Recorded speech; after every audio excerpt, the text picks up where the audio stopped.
So, good morning, everyone. Good morning. So, welcome to the University of Texas English Department's Symposium to honor the life and scholarship of James and Loehlin. I am John Moran Gonzalez, the J. Frank Dobie Regents Professor of American and English Literature and Chair of the English Department. As we gather on this autumn day to cherish all that James accomplished as a distinguished scholar, beloved mentor, and dear friend and colleague, I can think of no better way of commencing the symposium than with the concluding rhyming couplet of Shakespeare's Sonnet 73. This thou dost perceive, which makes thy love more strong, to love that well which thou must leave ere long. The bard's otherwise melancholy meditation on mortality concludes not with the finality of darkness, nor eternal silence, but with a call to love, made all the more precious for life's seeming brevity. Today we heed that wisdom in celebrating James's life as an occasion to come together as friends, as former students and colleagues, and as lovers of all things Wynedale.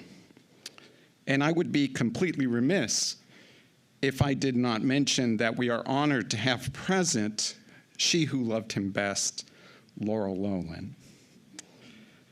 Gathered as we are today, we will hear how James touched so many lives through his scholarship, his mentorship, and his tireless devotion to keeping vibrant the dramatic tradition as a relevant, nay, essential part of our lives.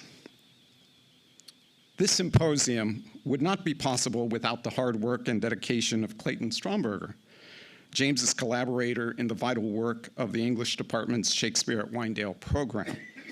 As the program's outreach coordinator for nearly 2 decades, Clayton has been instrumental in introducing Shakespeare through performance into area public elementary and middle schools, fostering an early love of the performing arts.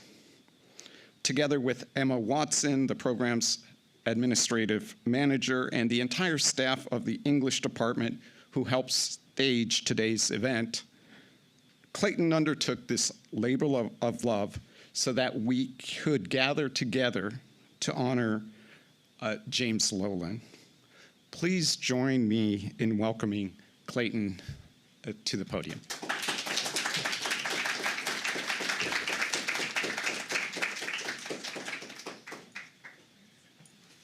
All right, thank you, John. Can everybody hear me all right? I'm not used to using microphones. So I always tell my students, you can't use a microphone. It's the Wynedale way.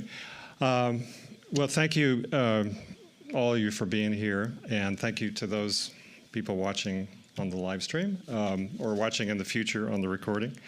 It's been a real honor to be involved in this event. And I was thinking about, there's that old saying that's kind of a cliche about it takes a village. And in this case, it took a department, and we had an incredible team of people that I want to make sure to thank in the English department staff. They've just worked tirelessly to all the behind-the-scenes things that, make sure that food arrives and the doors are unlocked. Taylor Schweedy, Gabby Pons, Megan McLaughlin, hope I said her name correctly, Jessica Alvarez, and our work study, Isabella, helped us figure out how to turn the barn image from a black line drawing to a burnt orange line drawing. And she's, the youngest one in the group, and she asked AI to do it, and we were all going, oh, that's all you had to do. So suddenly the barn was orange, and now it's orange on the program. The folks at Document Solutions were super big help with the poster and the program. And then we have the liberal arts technology team back here with Jacob and his folks, and they've been a huge help in making sure that we can share this with other people. So a few things about today. Cecilia Smith-Morris is here, and she runs everything in the English department, and none of this would have happened without her.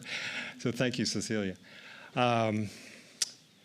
And when we first started thinking about this event, when John asked me to be involved, the model that came to mind, Laurel had told me about the memorial event for Paul Woodruff, and how wonderful that was. And so I basically went to Laurel and just said, tell me what what do you think would be a great way to do this? And that was a perfect model, a kind of one-day, somewhat, a relaxed academic kind of event that's sort of a symposium, but really more just sharing stories, knowledge, and information to keep celebrating James's scholarship.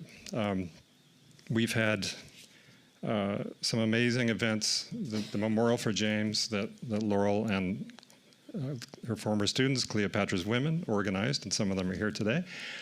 Was a beautiful event where we were able to celebrate James as a friend and a mentor and a family member, and now we're kind of shifting gears to focus with this event on his scholarship and his contribution to the field, which are immense. And it feels very important at this point, even as we're still grieving and still mourning and the shock is still fresh, to begin sharing what we know about James, stories about James, going back to the words that he wrote. It's been an amazing experience for me in the past few weeks to just dive back into his work. And it's hard because we're all still dealing with that. And I have hours of recordings of James when I interviewed him in the hospital that I still haven't been able to listen to, but I think this will help me go back into those over the holiday break. But he has so much to offer us still, and we have so much to learn still from the uncanny wisdom that he seemed to possess at a very young age. I first started learning from James as a fellow student in the Shakespeare at Wendell program in '83, when he was, a skinny, dark-haired freshman. And as John Rando, our Hamlet, said, who is this boy wonder who's talking about, well, Garrick, when he played Hamlet, did this, and, we're all going, what? Who is this guy? He seemed to just be light years ahead of us in so many ways. And then I was fortunate enough to take 2 trips to England with him in the mid-'80s when he went over to Oxford, where James taught me all about the Royal Shakespeare Company and fish and chips and the British Library and all the wonderful things of London. So I've been a student of his in a way ever since I first met him. But we have actual students who spent summers with him as students here today. If you were a former student of James, could you stand up and just wave at everybody so we can see how many former students we have?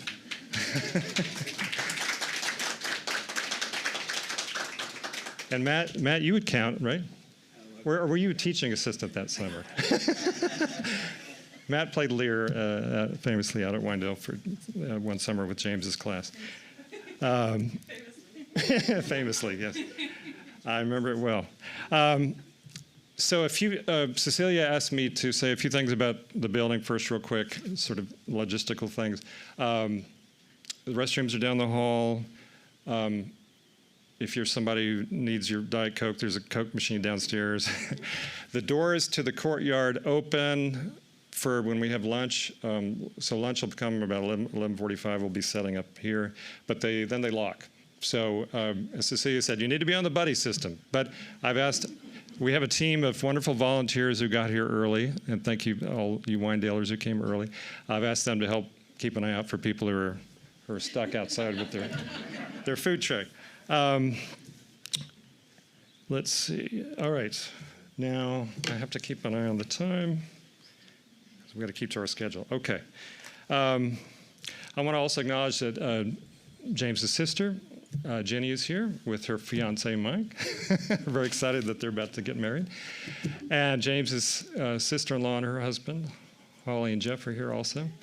And their good friend Kevin, and then you'll meet the panelists as they come up. We have a wonderful group of people who are going to share, and all people who, I think everyone on the panels was, except for Laurel, who was just there all the time, were students of James's or worked with him out at Wendell. So now they are all practitioners themselves, teaching, directing. So they have some wonderful insights to share with us today.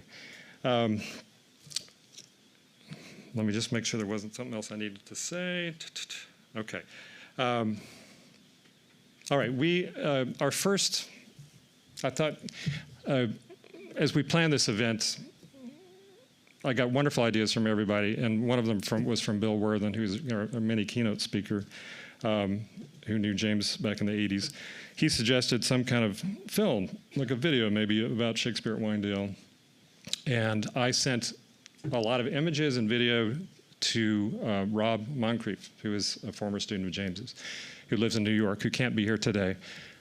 But he took all that and wove it together into a beautiful kind of introductory film in which we can, I thought it was important to hear James's voice and to see him in action at Winedale as part of our experience today. So that's what we will begin with first. Yeah. Hi. Good to see everybody. Is that loud enough? Yeah. Okay. So I've been going through all of James's papers, boxes and boxes and boxes. And one of the treasures that I've found is his journals that he kept from his time before he went to Oxford, his time there as a student, his time at Stanford. He basically seems to have stopped when he met me. I haven't found any after that, but that's awfully nice. And it's just full of amazing stuff. But I just thought this was really appropriate for our students who are here, who are still students or who are no longer students and are still trying to figure out what to do with their lives and where their lives are going to go. And have great questions about that, and I try to talk to them as much as possible. But I thought you'd like to hear what he had to say. This was in March of 1992, so he was 1 year out from finishing his dissertation and being done at Stanford, and he was 9 months out from meeting me, or not meeting me, but and he wrote this in his journal, and I just thought I would share it. It was there's a bunch of notes from class and stuff, and then you turn a couple pages, and there's a letter to myself, March 31st, 1992, and it's really long, and I'm just reading a tiny thing. How do I remain true to those things that make me a good teacher, director, liberal man? I must live my life simply and well, with taste but not snobbishness or excess, with personal integrity in my dealings with others, with care for the justice of what I do, with the hope and the goal that my efforts can bring the same richness and goodness to the lives of others that my own teachers have brought to me. So that's all you have to do. Thank you.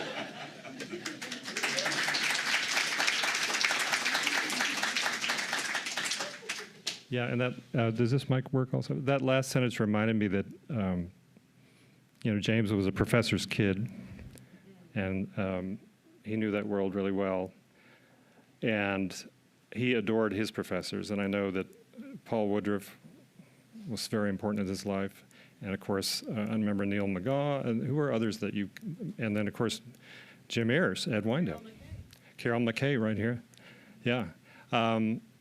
The way he would talk about his professors was just, from the heart, and I think he did bring that same thing into his relationship with his students.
the immersion in the plays is the thing, right? Using the language of the plays in their everyday lives, right? Like making that language their own and kind of picking up little catchphrases and, kind of expressing themselves in Shakespearean terms is the thing that, we did in the 80s and that they have always continued to do. I think they do all get a greater familiarity and comfort level with Shakespeare's language to where they can pick up something and read it cold and make sense of it. And that's always one of my main goals for the summer is to, just make Shakespeare something that is that's familiar territory, that's comfortable, that they could open any Shakespeare play to any page and just start reading and be able to make sense out of it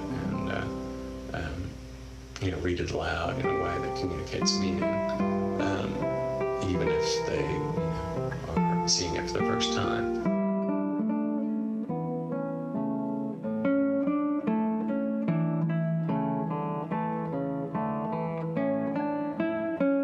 I think a sense of gratitude for that having sort of expanded their kind of capacity or their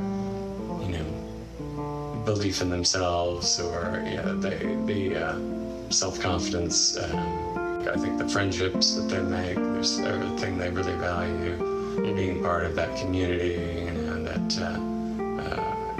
gives them support.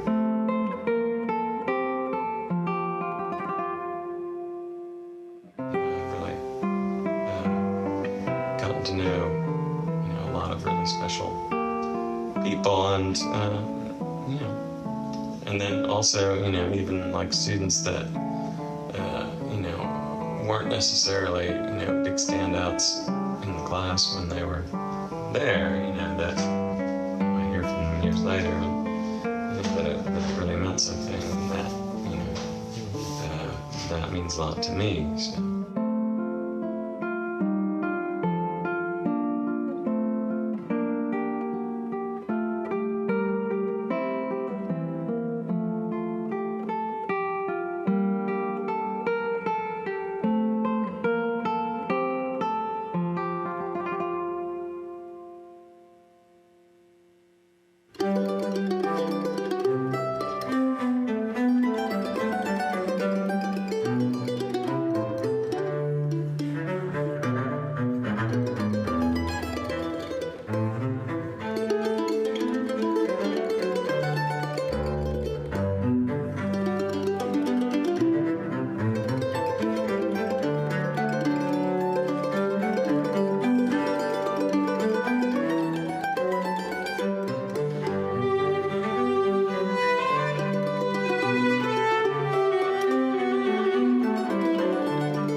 this summer, I guess, all the reflection on death, it's a reason I didn't want to have a really gloomy kind of death-haunted Hamlet, and I wanted to kind of have us, focus on the sort of vitality and energy of the play. But you can't help but kind of think about the undiscovered country, and it's something that play really engages with. And it's funny that, we did the TV or virtual one, whatever, pandemic version, while my father was dying. And so I was very, much kind of occupied with the idea of, fathers and sons and what it meant to lose a father. And that's still a part of kind of my experience of working on it this summer.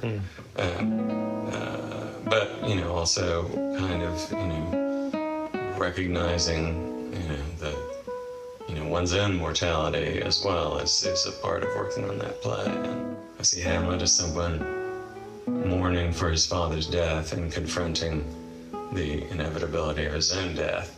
And I thought, wait a minute, that's just me. That's and that's what's great about Hamlet, is that everybody has a Hamlet in them, and it's different for each person. So, I'm happy that Kira's giving the Hamlet she's giving, but it's, made me kind of think about what Hamlet is for me as well.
Mainly, I just hope that it will continue, and that, it'll retain the same basic format and the same basic kind of educational goals, and that, the students will learn about Shakespeare through performance and, come to love Shakespeare as a result.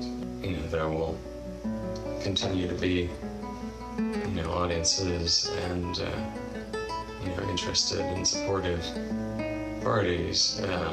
That's easy for me to believe when we're out there.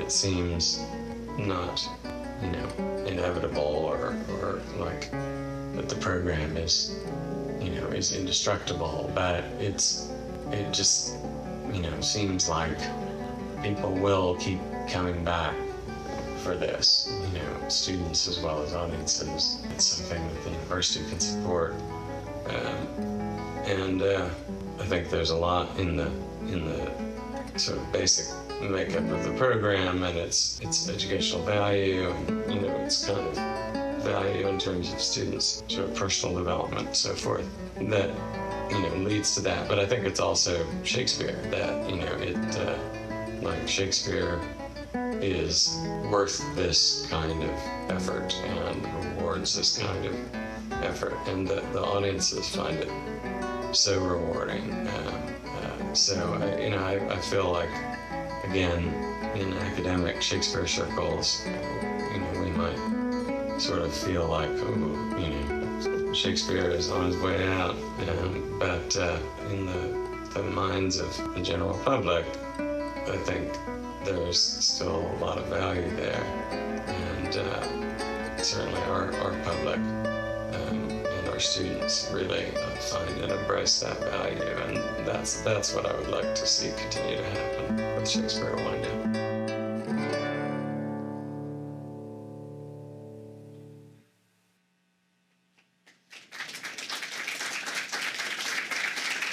Beautiful. And somehow I think he managed to find pictures of every single former student. I think he was here. There's somewhere one of those. Well, speaking of it, continuing, Shakespeare at Wyandotte continuing, it's my pleasure to now introduce the new director of Shakespeare at Wyandotte, who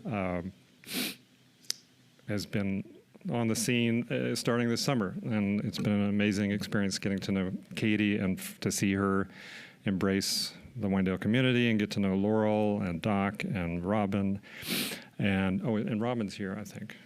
Yeah, Robin Grace Soto, our Camp Shakespeare, and Emma is in the back. If you haven't met Emma yet. So yeah, we have a wonderful team to keep this program going, and Katie is going to also introduce our mini keynote speaker, Bill Worthen. We're very excited to have her. Yeah, you Max. All right, Kate. I'm sorry to say that I never knew James. So very emotional after that video. But I learn more about him every day from Laurel, from Kevin and Clayton and his other close friends, from Wyandotte alums who tell me story after story about how brilliant and generous and kind and life-changing a presence he was in their lives.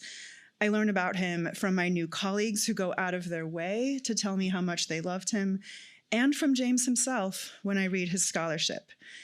In a better world, James would still be with us, and then I wouldn't even be here. But we live in this world, and I'm so grateful to be inheriting a program that was so beautifully shaped and led by him for 23 years, and his example will continue to guide me. From what I can tell, James and I were dissimilar in a few ways, namely when it comes to our feelings about volleyball. I'm trying, I'm on a journey. But we also have a lot in common. Calling the students with whom we've created Shakespearean theater our kids, nerding out on Scansion and Chekhov, and loving the work and the land, and most of all, the people with whom we get to make performance magic. Another thing that we share is a mentor, Professor Bill Worthen, who was James's thesis advisor when he was an undergrad here, and who was my dissertation co-chair at Michigan. Bill Worthen is the Alice Brady Pels Professor in the Arts and Chair of the Department of Theater at Barnard College, and also a professor at Columbia, where he is co-chair of the PhD program in theater. He is, as many of you probably know, an absolute giant in the fields of Shakespeare, of theater, and of performance studies. He's authored an astonishing 8 monographs, including very heavily influential ones like 1997's Shakespeare and the Authority of Performance and 2014's Shakespeare Performance Studies, both of which were quoted more times than I can count at a conference I attended last week. He also edited the Wadsworth Anthology of Drama and Modern Plays, Modern Drama, Plays, Criticism, Theory, and he's published in all the top journals in theater and literature fields. After getting his PhD at Princeton, he began his academic career here at UT Austin. So welcome back and hook 'em horns.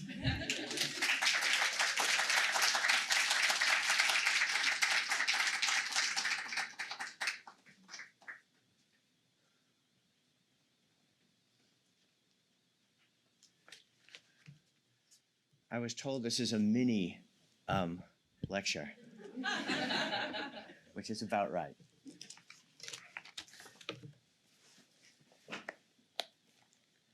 I want to thank John and Clayton and Katie and Windale for inviting me. And indeed, it's very difficult to do this talk after this video, which is so wonderful. It's great to see so many people that I knew a long time ago when I was here, especially Wayne Revhorn.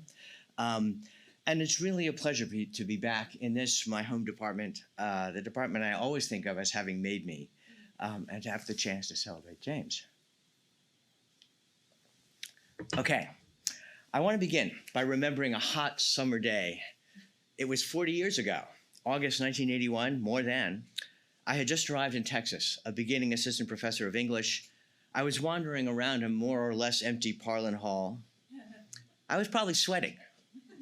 I was always sweating, it seemed like, trying to cool off from having walked from my parking space, which was in Round Rock.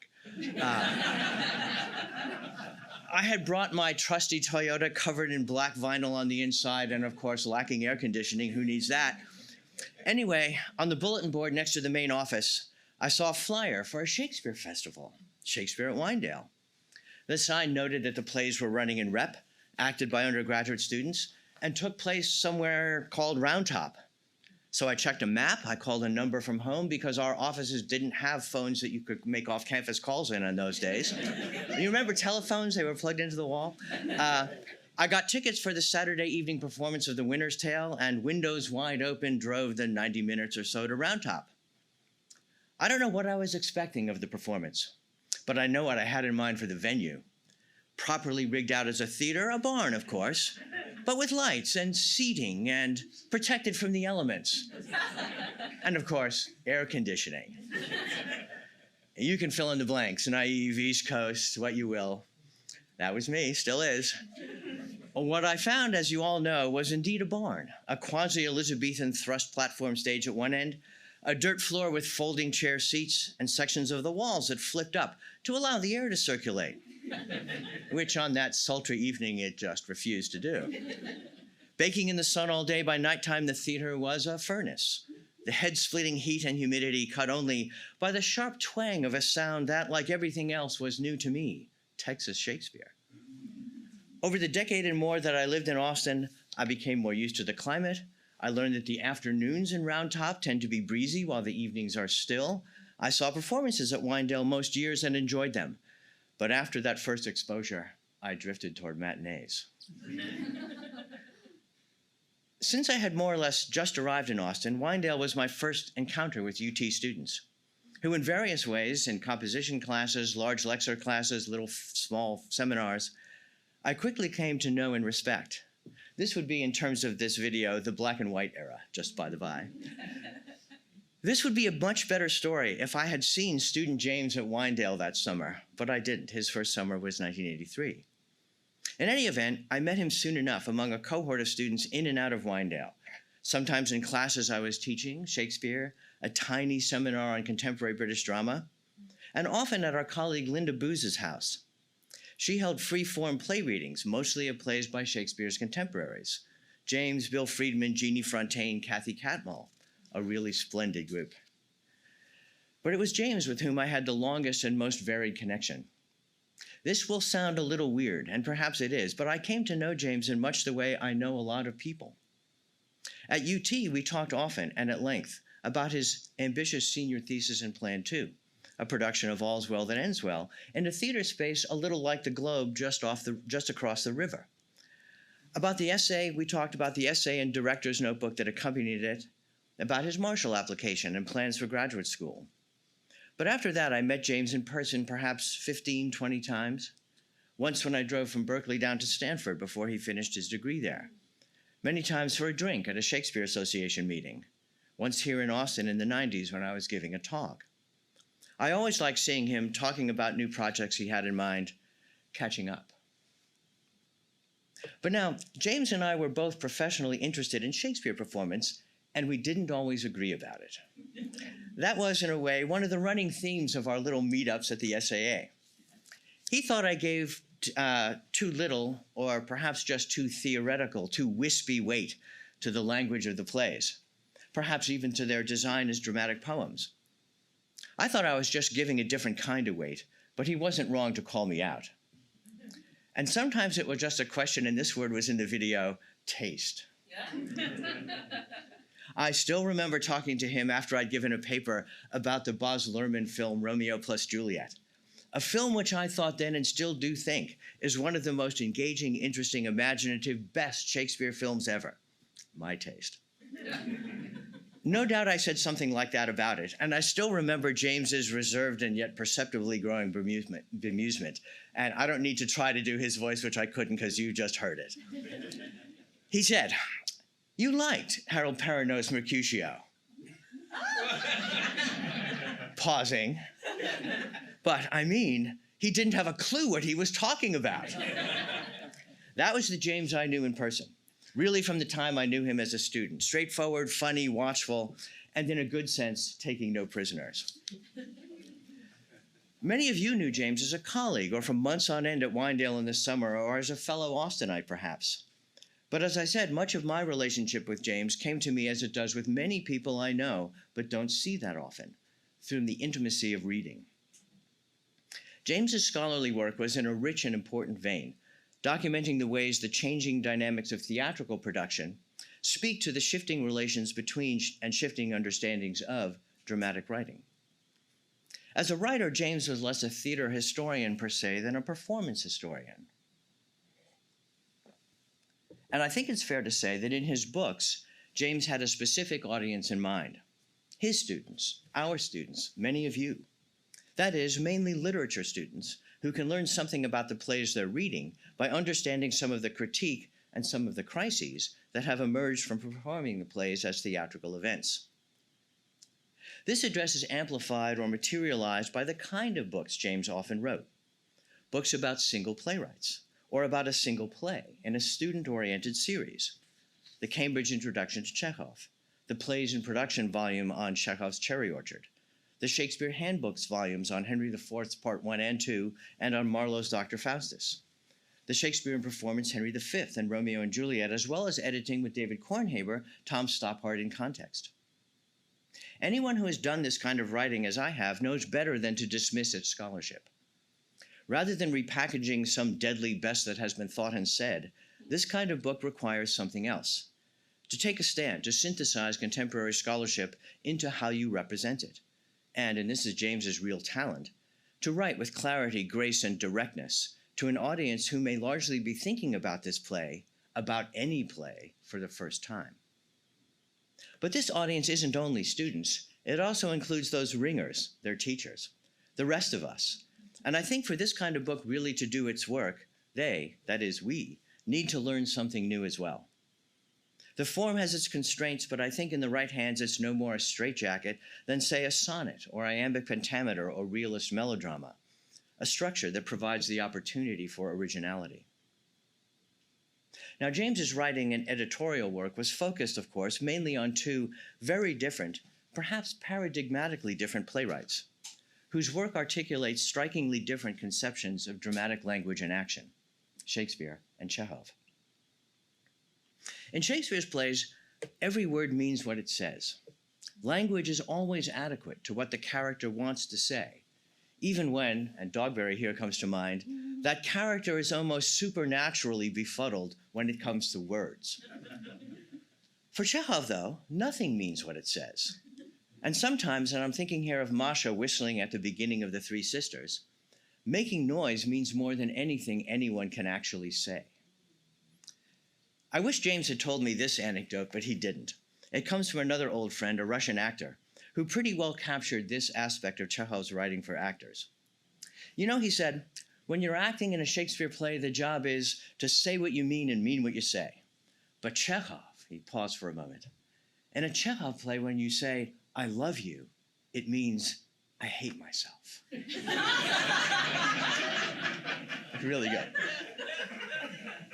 Although James is mostly associated with Shakespeare here in Austin, I think his way of thinking and writing about drama is at least as well captured in his work on Chekhov. In his rich and learned book on the Cherry Orchard, for example, the first section is a reading of the play, attending, as he puts it, to the text of the play itself and the many directing and acting choices it presents moment by moment as it unfolds on the stage. This is a very matter-of-fact sentence, And I think so matter of fact that we might pause for a moment to engage the kind of slow reading that James's work calls for, as a way to foreground its underlying orientation and commitments. First, the text of the play itself. James addresses and I suppose helps to create an audience of readers, people, students, anyone interested in the play, coming to Chekhov through reading the play. Beyond that, though, it's the text of the play itself that presents, his word, the synergy of acting and directing choices that unfold in readerly or spectatorial interpretation.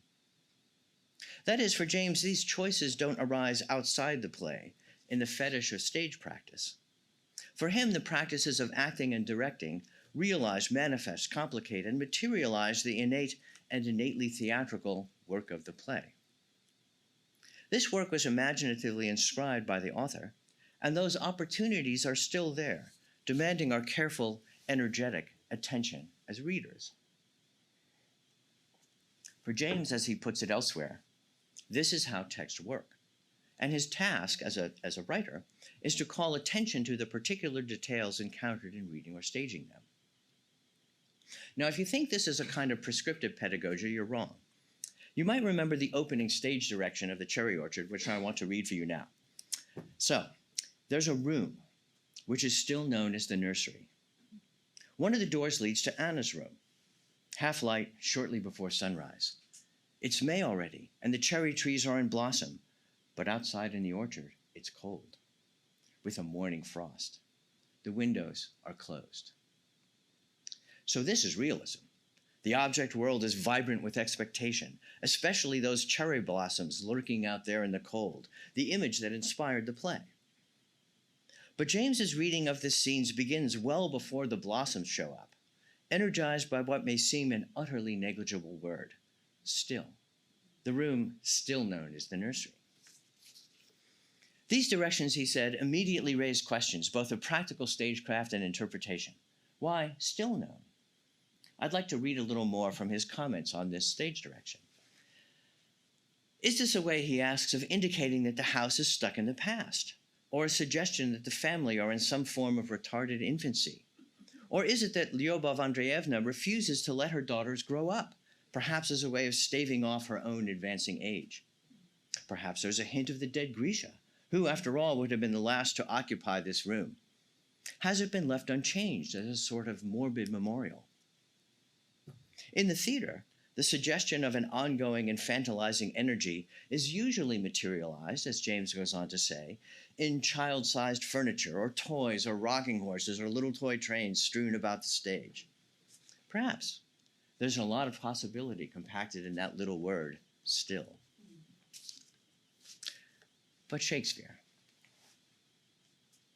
Perhaps not surprisingly, one of the pieces of James's that I most remember is an article that Barbara Hodgson and I commissioned for a Blackwell Companion to Shakespeare in Performance that we put together. We both wanted James to write about teaching Shakespeare performance, and that's what his essay was called. It's a deft piece of work in which he runs through the development of what was called in the 1970s and 1980s, that's the black and white period, performance-oriented scholarship. He talks about a first incarnation in which actors and directors were brought into critical dialogue about how Shakespeare's plays work, and to a second, more theoretically inflected iteration that, in his view, seemed to edge away from performance, in part because, it argued, that Shakespeare was often used to naturalize otherwise problematic categories, gender, the body, the political, through an ideologically loaded and unrecognized sense of what's natural to the theater, and indeed to people, and indeed to Shakespeare. The titles of two of Christian Linklater's books on voice teaching dramatize this critique pretty well. Her first book was called Freeing the Natural Voice, and her second book was called Freeing Shakespeare's Voice. You can probably guess where I pitched my tent, and James lets us know that too. He concludes his essay by surveying the present, that was 2005, when digital archives, streaming performances, and a new conception of how school texts of Shakespeare's plays might work are all becoming available for use in teaching Shakespeare and performance. I'm going to be quoting James a lot here, but I'm sure you'll know who is who.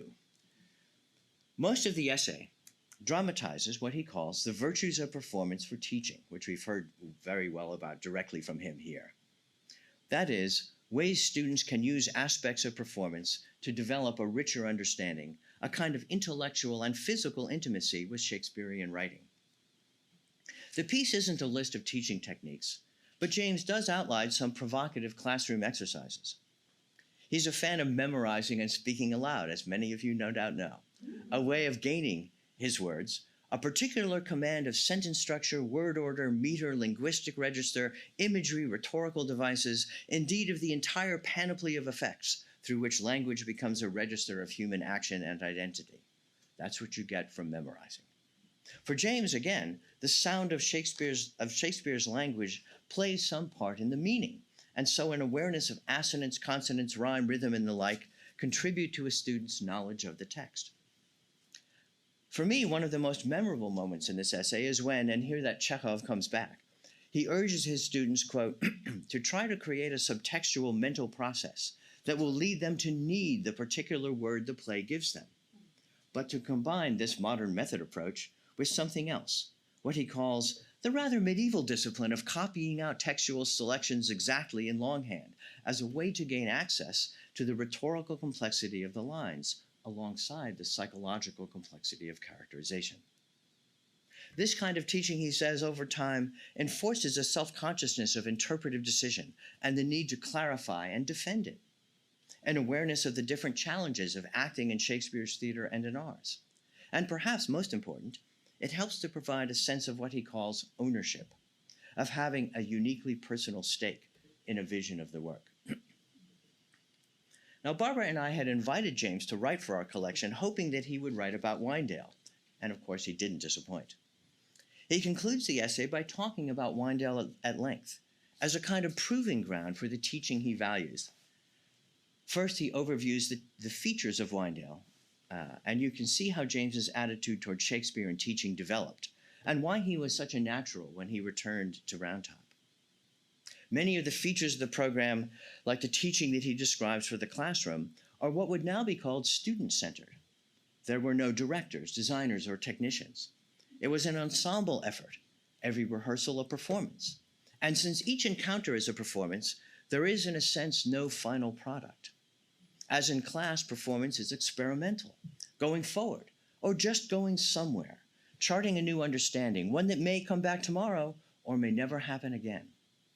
Clothed in always moving, always changing performance, as many of you know, it can only be worn with a difference.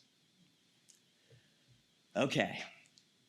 Throughout this essay, James's respect for his students is palpable, galvanizing even, and he concludes with just the slightest barb for those of us, like me, I would have to say, taking a more rhetorical or theoretical or outside view of performance. These are the final sentences of the essay. But whatever they learned in their summer at Wynedale, these students felt they had earned it, that it was part of them. And that, finally, is what is so exciting to me about performance pedagogy. It makes Shakespeare real for the students, part of their bodies, not just a wisp of discourse. It works. It gives the students something they can live with and live through. And for that, a few essentialist assumptions may not be such a high price to pay.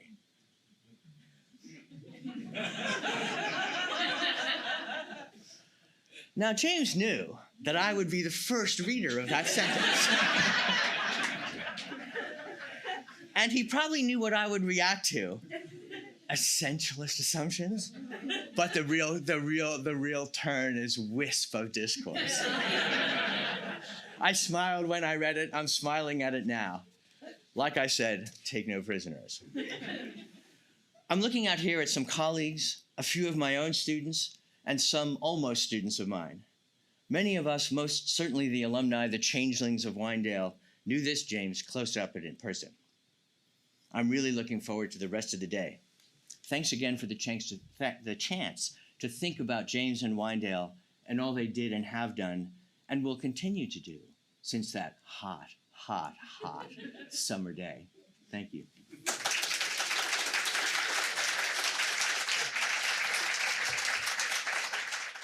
All right.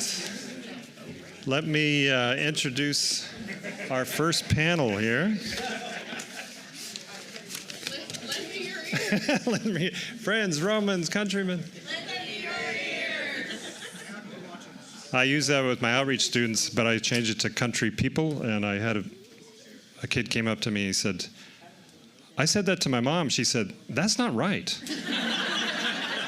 And I was like, that's good for your mom. So then I said, we're going to play a trick on your mom. I'm going to teach you the opening 10 lines of that speech, so next time you bring it up, you can go, oh, and also, Mom, it says, I come not to, so he's going to lay that out for her. All right, our first panel, very excited. So if you, like me, were not lucky enough to, study under James in one of these courses looking at modern drama, I sort of saw these courses from the outside when James's students would perform Chekhov play or The Importance of Being Earnest, and they were always incredible performances, especially one I remember at the Littlefield House that moved from room to room.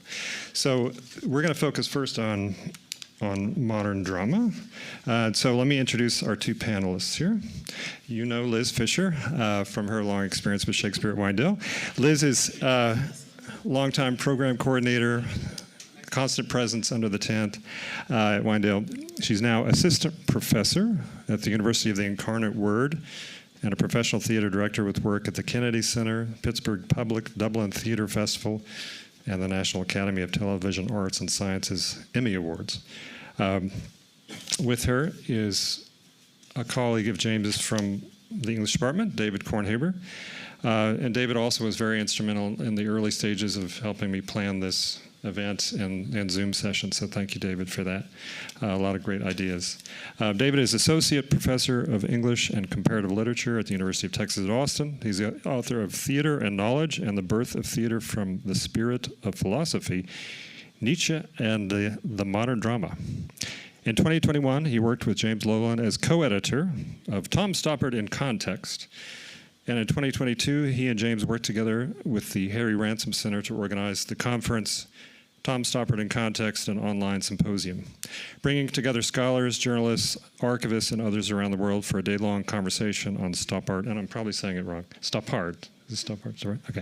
Stoppard's life and work. David has occasionally served as editor of the Oxford World's Classics edition of George Bernard Shaw's major cultural essays, as co-editor of the Cambridge Companion to Modernist Theater, and as co-editor of the forthcoming Oxford Handbook of Philosophy and Theater. He has also served since 2020 as co-editor of the journal Modern Drama. So please welcome our first panelists. Thank you, guys.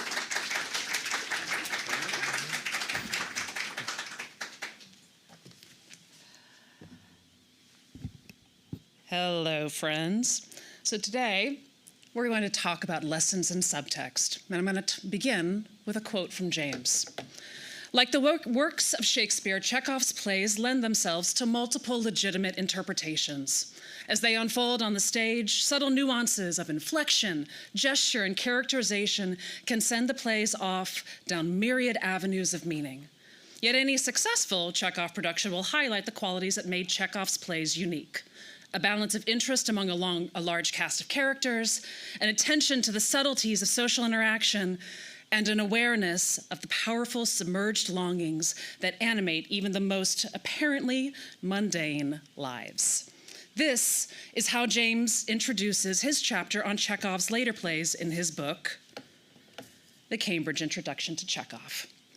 When I reread that passage in preparation for today, I was reminded of something that James once said to me while I was working on a production of The Cherry Orchard. Chekhov's plays are conversations about what we can't say aloud. At the time, I thought it was a metaphor. Years later, I realized he meant it literally. Good morning. My name is Liz Fisher. Before I became a professional stage director and a professor, I was one of Dr. Loehlin's students and later one of his collaborators, on stage, off stage, and in the classroom. Today, I'm grateful to share 4 lessons that I learned from James while working with him on Chekhov in performance. One of my earliest experiences with understanding the potential of Chekhov in performance was during our shared rehearsal of The Seagull.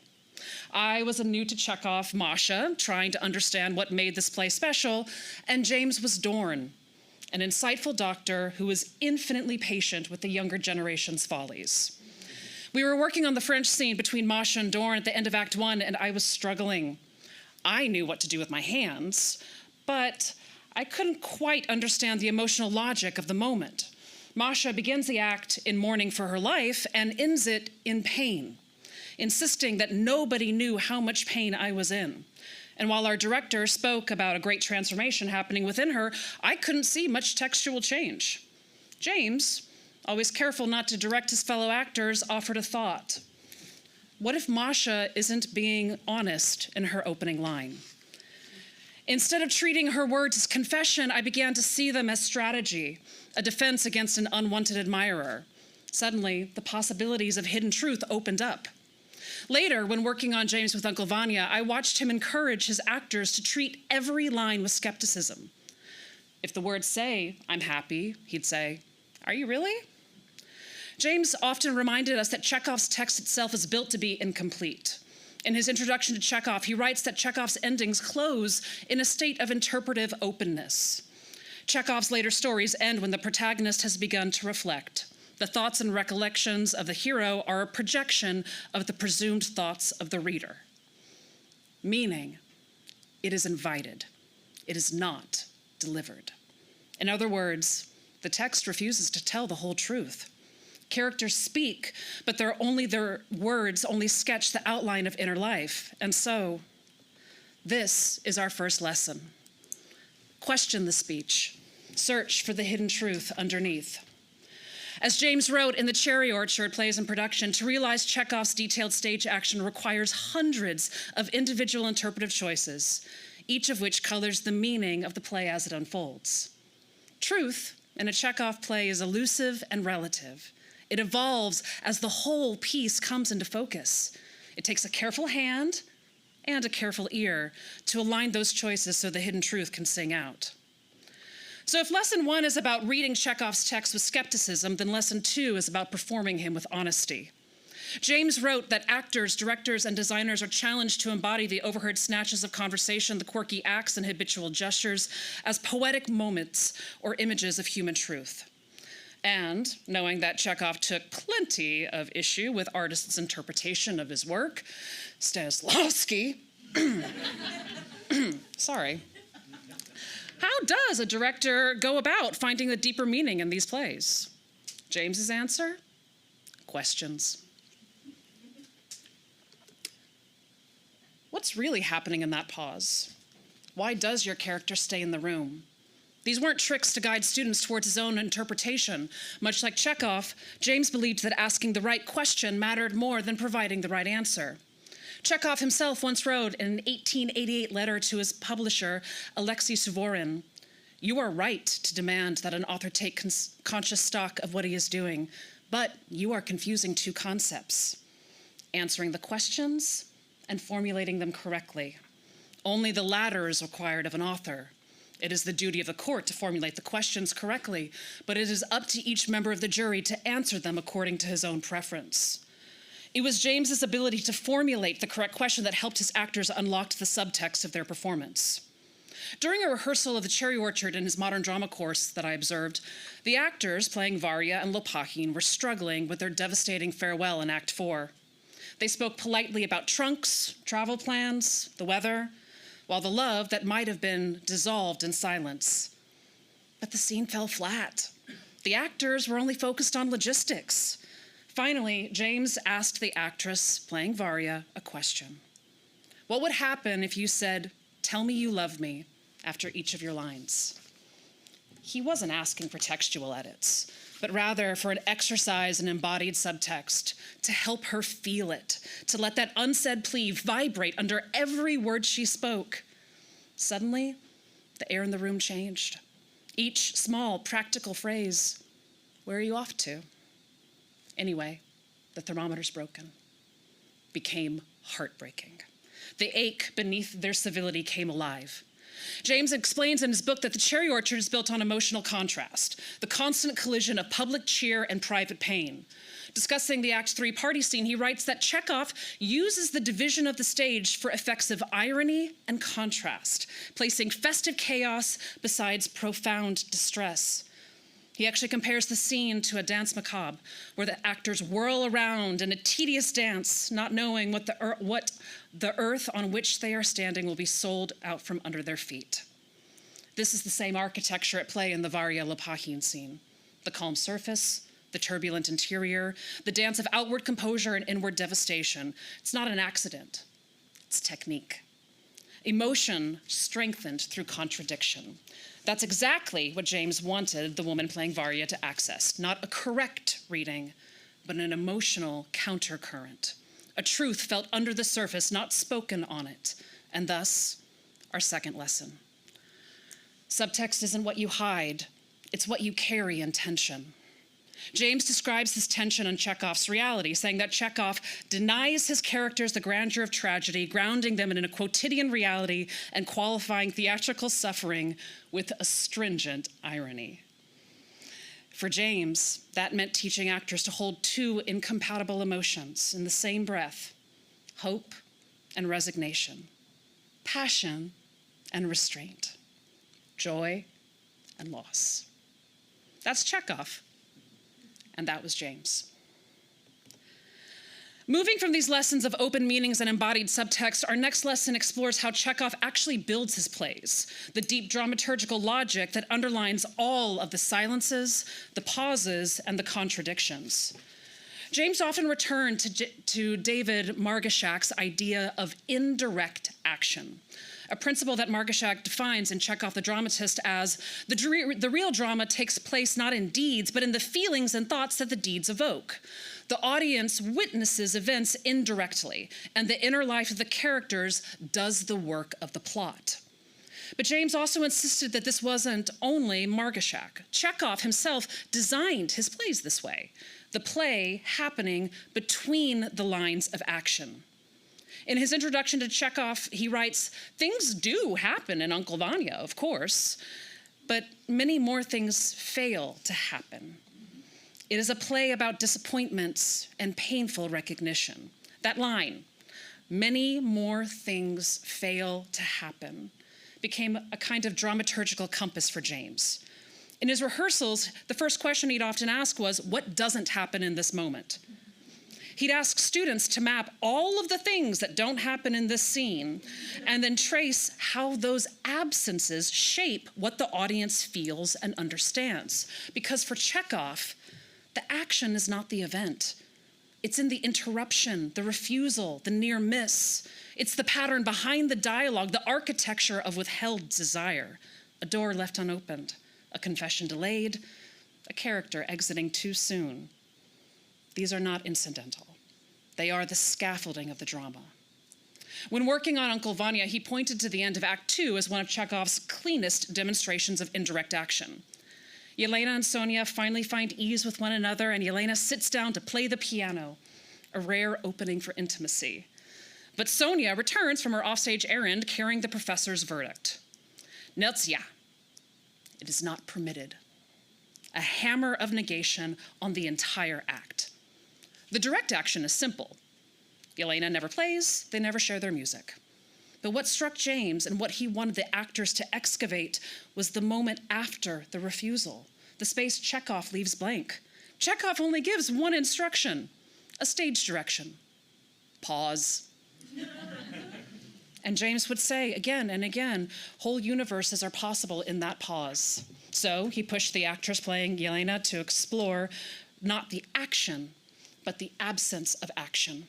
What does she want to express but cannot? What rushes into the silence where the music should be? Who is she when nothing and everything is happening? To support this, James pointed to a line from Chekhov himself, quoted in his introduction. All of the sense, all of the drama of a human being is inward and not expressed in outward manifestations. Indirect action is not atmospheric. It is the engine of Chekhov's dramaturgy.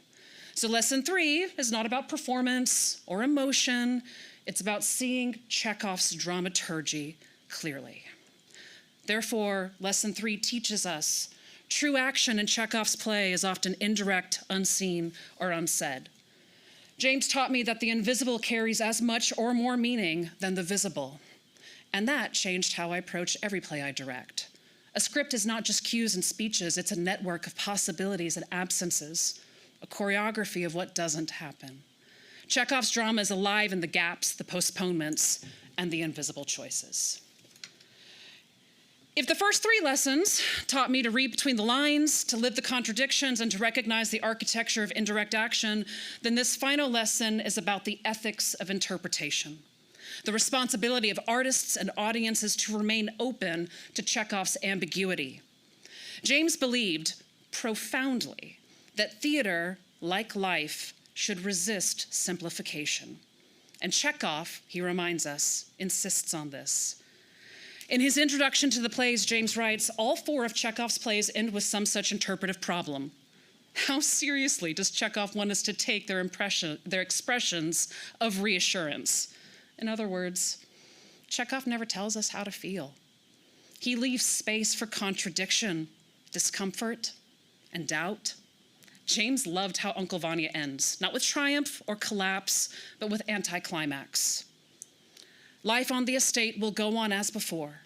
Decisive actions avoided, confrontations dissipated. This, he'd say, is Chekhov's courage, not providing catharsis where life provides none, rather, a reminder of the power of endurance.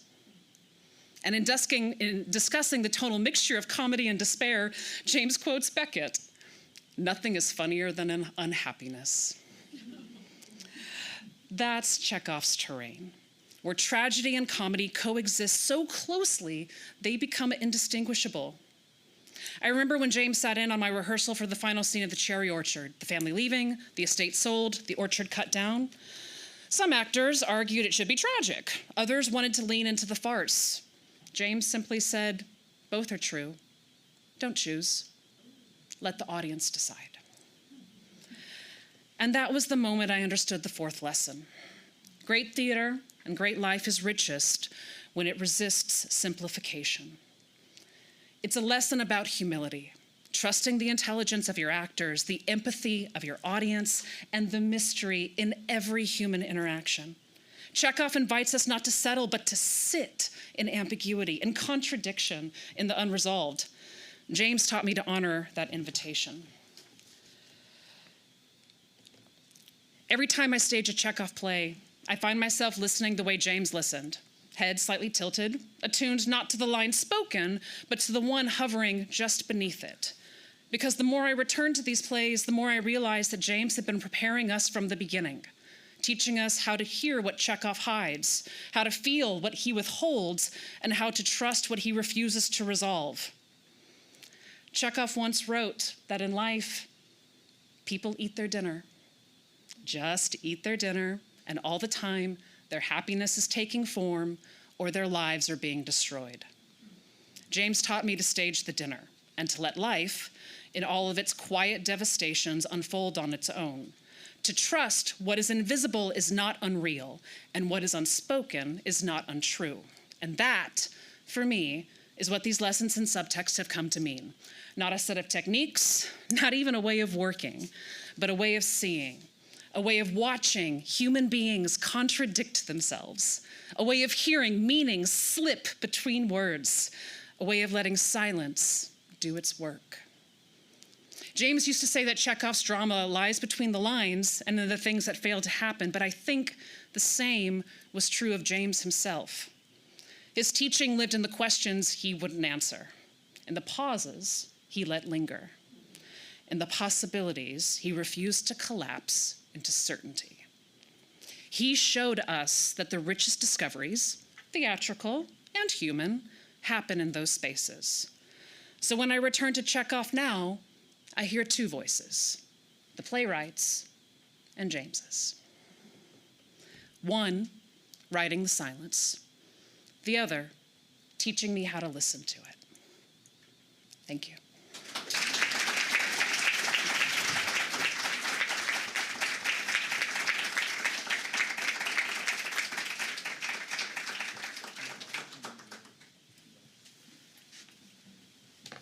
Hello, everybody. I am James's colleague, David Kornhaber. Thank you, Liz. I'm happy to see so many faces of former students and friends here. Now, my commission is specifically, oh, there will be pictures up here momentarily. My commission is to speak about James's scholarship on Stoppard. Nope. And I have not revealed to Clayton yet that I'm actually unable to do this as assigned, in that I found it too difficult to separate myself from James the friend and James the man and James the scholar, so I'll be trying to do both.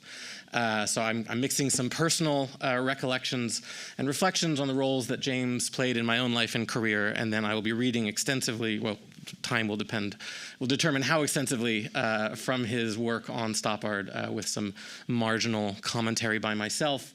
Still not the picture. Oh, there we go. That is, in fact, the correct picture, as I'll explain.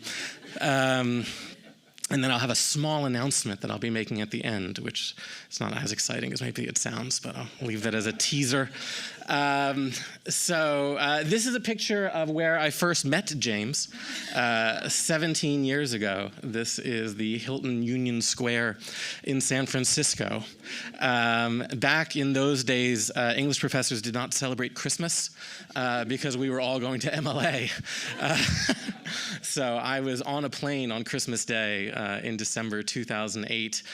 Instead of getting to unwrap presents under the tree, I had to have the most harrowing interviews of my life thereafter. And so this is where that interview took place. I first met James in this room, a picture of which is online. This is the presidential suite at the Hilton Union Square.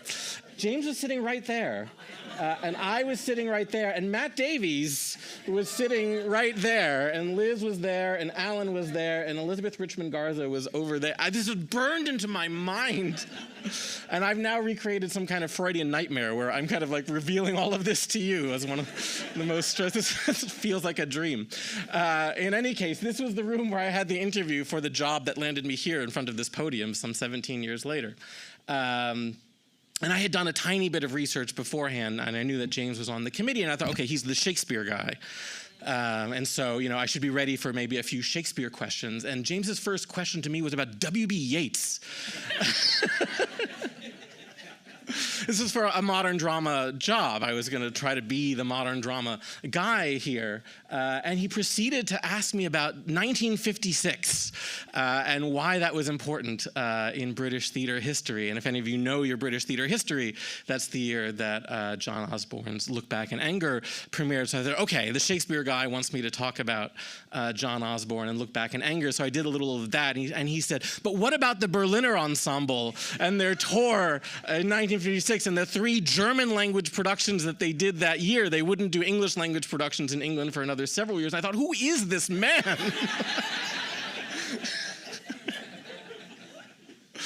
Somehow, I don't remember at all what I said in response to any of this, but I remember being just amazed at James in particular. Matt, you had some good questions as well. I don't really remember what they were, but somehow I did well enough that they invited me here to Austin, and I did manage to secure the position. Spoiler alert, because I'm here. And so I came, and James proved to be an amazing mentor while I was here, and in many ways, he sort of finished my education. I had a wonderful education at Columbia. I missed Bill by months. So Bill came and took over the PhD program shortly right after I had departed. But James really kind of completed my education here, which I didn't realize at the time, but in fact, that is sort of what your senior colleagues do for you as a junior colleague. And he said, you had a great dissertation. You have to work on turning it into a book. It would be good if you had a few plays in your book about drama. Was one of his suggestions, because I was a philosophy and theater guy, and there was a lot of philosophy in my dissertation on philosophy and theater, and very little theater. And so James kind of coached me through, like, let's put some theater in your philosophy and theater work. And so I was very grateful for his readings and his commentary throughout that process. And he came to my classes more than anyone else, always invited. He was never one of those like uninvited guests, which sometimes you get as senior colleagues. And he was like, let's put some more plays in your classes about plays. And really kind of helped me find my footing in an English department. He used to joke that he too was a kind of interloper in a English department, that he didn't really belong here, which was completely untrue, but very, very modest. And that he was really a theater professor in disguise in an English department, and he recognized a kind of kinship there. And so I really became the professor that I would become through James's work. And sort of the culmination of this relationship came when James asked me to co-edit Tom Stoppard in Context. This was absolutely his book. This was Cambridge had come to him after his Chekhov works, which Liz has spoken about so beautifully, and said, would you care to do a book on Stoppard? This was going to be the first book in their Literature and Context series on a living writer. And James had said yes. And then I had just published the one book on Nietzsche and modern drama, which had some modern drama in it, thanks to James. And that was it. I just had the one monograph. And James showed up in my office hours like an undergraduate. I mean, and that's not how senior colleagues send you an email and like, would you like to come to my office and we'll discuss something? And James just stopped by my office hours very casually. He was like, would you like to edit a book with Cambridge? Along with me. And I was like, what do you have? This is amazing. It's just like, this is the Christmas present I had been waiting for since that flight ride. And it sort of dropped into my lap that I would co-edit this major volume on Tom Stoppard with James. And James's name should have absolutely been first on this volume. This was his contract. I was the tag-along on this, but James was a great believer in texts, including the alphabet. And so I ended up with first billing on this. But this was James's work, and it's just a sign of his generosity that he brought me along for this ride. And it was just such an amazing ride. It really gave me a false impression of what co-editing is like. Having now done it in several other instances. Just not to disparage the various other co-editors, but you'll never have a co-editor quite like James. It was fun. It was like playing a game. I remember very specifically this meeting we had he had booked the Atwood Library, which is this big fancy room in the English department where they do all their job interviews, so another kind of like place of trauma. But he had booked it all afternoon.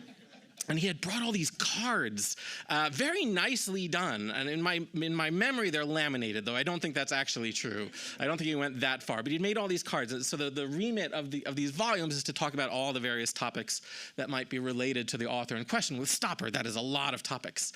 And he had all these cards of all the possible topics that we could include in this volume. And we spread them out on the table, and we just spent the afternoon like arranging. It was like playing a card game, like the most fun theater nerdy card game you could ever imagine. And so we had this whole table strewn with cards, and we'd rearrange them, and we'd have like a discard pile, right? And you pass go, and you collect $200, and it was great. And so we came to our table of contents, which never quite got fulfilled because we had two topics on there that did not make it into the volume. So this is some inside tea. We wanted to have a chapter on Stoppard's marriages, plural, and a chapter on sport, which we were going to do in singular in British fashion, not sports, but sport. And James was very adamant that we have a sports chapter in ours, which is mostly about the cricket bat speech in The Real Thing. If any of you know Stoppard, I mean, it's basically that for a whole chapter. I'm not sure how much else there's a little bit.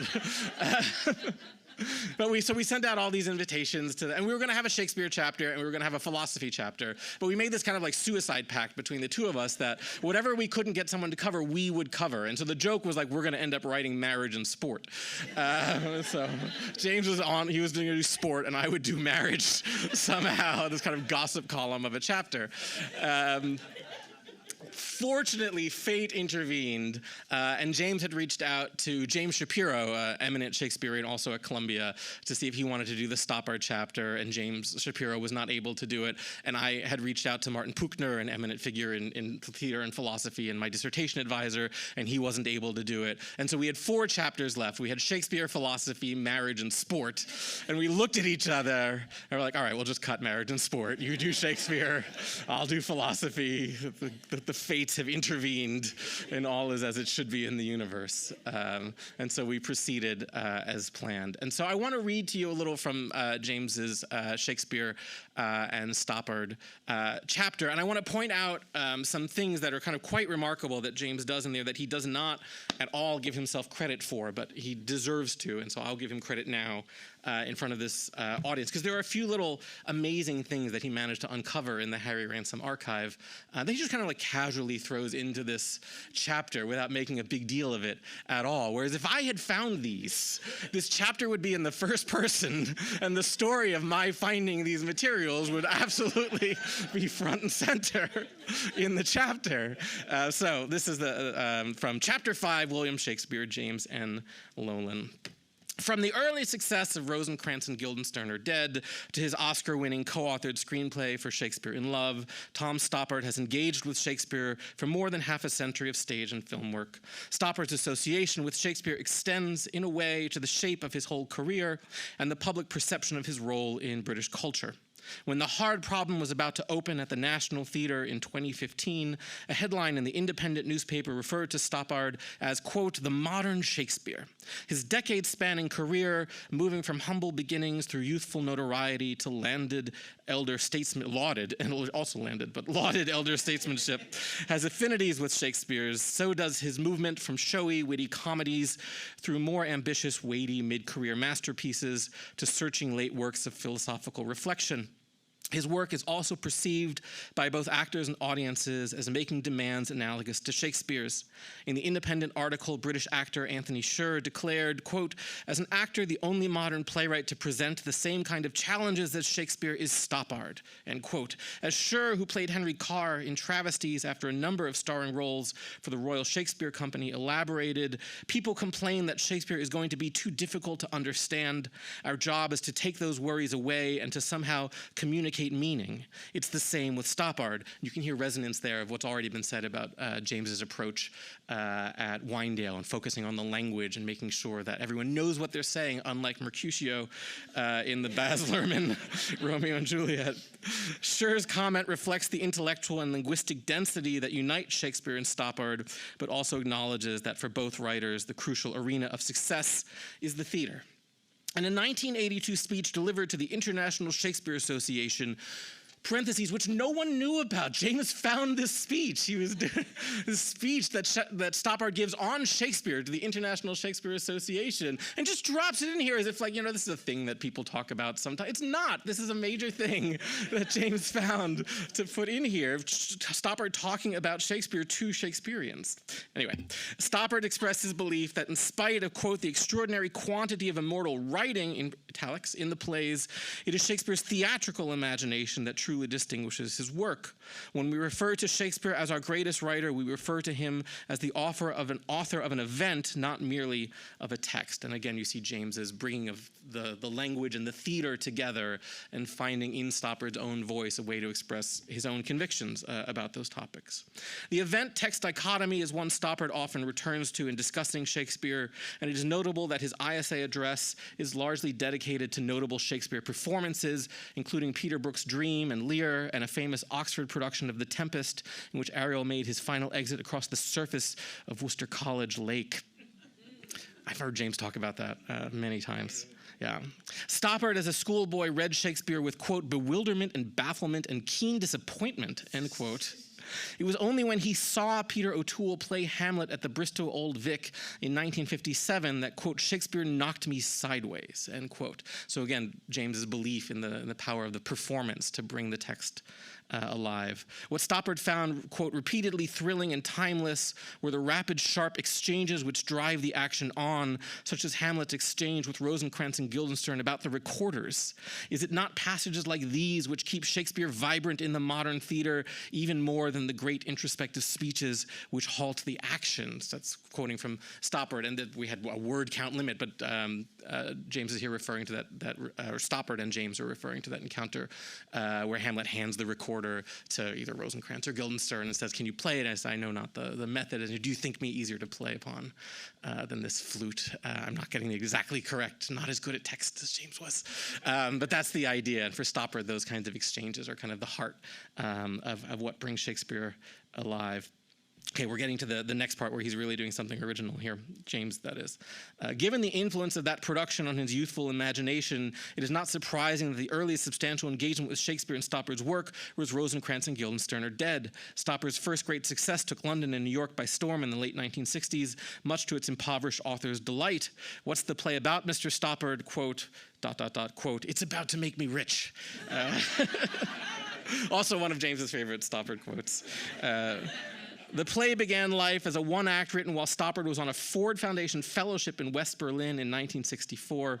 Stoppard credits his agent, Kenneth Ewing, with the idea of writing about Rosencrantz and Guildenstern. In a taxicab conversation, Ewing suggested to Stoppard that the King of England to whom Rosencrantz and Guildenstern brought their self-dooming message might have been King Lear. This notion led to the culmination of Stoppard's unpublished first treatment of Shakespeare's pair of courtiers entitled Rosencrantz and Guildenstern Meet King Lear, now held at the Harry Ransom Center at the University of Texas. And this is a major breakthrough of a sort because Stoppard is deathly embarrassed by this play. And he will not allow it to be reprinted. James had sought permission to do a staged reading of this play here on campus for a symposium that we held after the publication of this book. And the Stoppard estate said, absolutely not.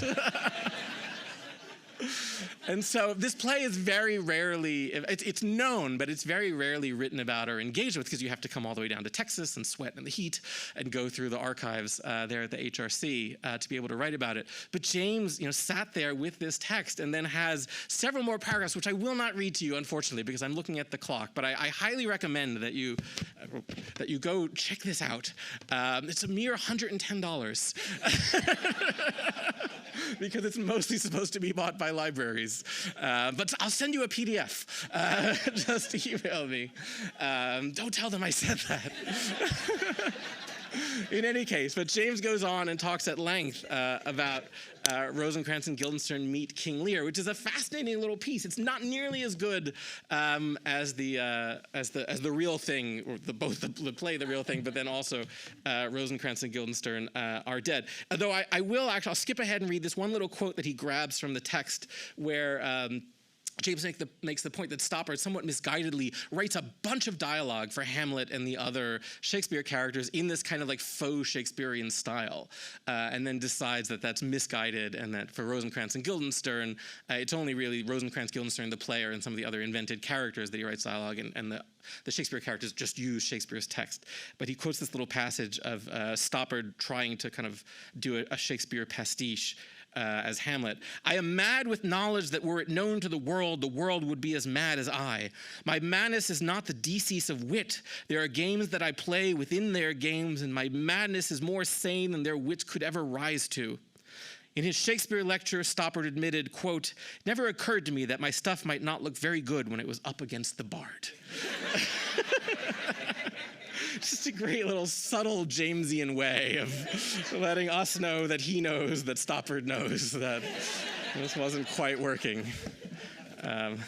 So in any case, this was a marvelous experience, and it had this kind of culmination of this symposium that we ran here at the Harry Ransom Center, where most of the contributors were present on Zoom. I'll get to the zoominess of it in a moment, as well as some eminent journalists, theater journalists who had written about Stoppard. Eric Caleri from the HRC gave a nice presentation on the Stoppard archives. Oh, there we go. And then Dame Hermione Lee broadcast herself from Oxford to talk about her Stoppard biography, which is casually placed right there in the corner. And Steve Ennis, the head of the HRC, gave a little introduction. And it looks like they're both in the Proth row here, right? But this is just the magic of cinema, because she was in Oxford and he was here in Texas. And we did this whole thing on Zoom. But it had this a magical quality. We had hoped to do it in person. The pandemic intervened, but we had folks from 7 time zones, which are not contiguous time zones at all. So 7 disparate time zones all on board here. And Liz was running tech for this all the while behind the scenes. But we had participants all the way from Tasmania to British Columbia, so the 2 ends of the British Empire. And the sun never sets on the Stoppard Empire. And it went all day, and you could watch the sun kind of rising and then setting through the windows of the various participants. So it's like you could watch the Earth turning as we did this conference. It had this kind of like cosmic quality to it that was really kind of magical, and it was in its own way a kind of fitting conclusion to this.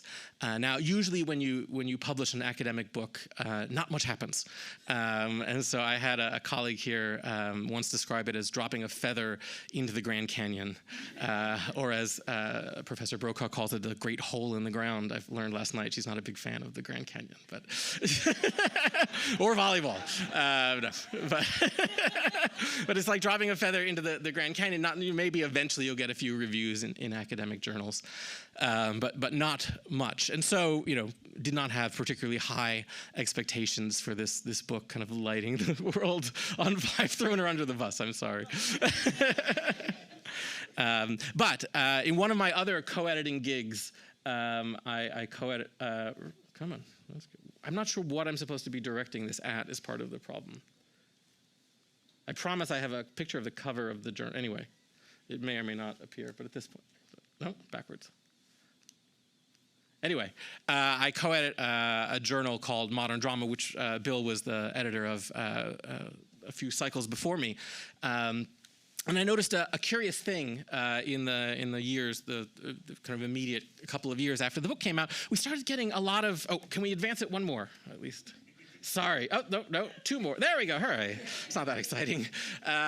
We started getting an unusual number of submissions on Stoppard.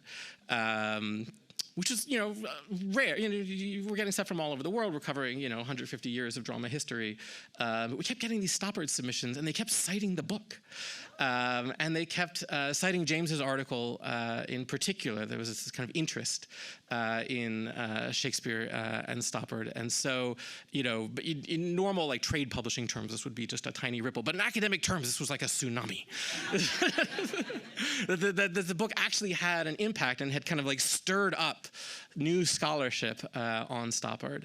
And so my co-editor and I decided we would do something that, to our knowledge, had not been done before, that we would commission a special issue on Stoppard in response to the papers that we were already receiving. So it's technically a themed issue because we're just kind of collecting things that were already coming into what will become a special issue.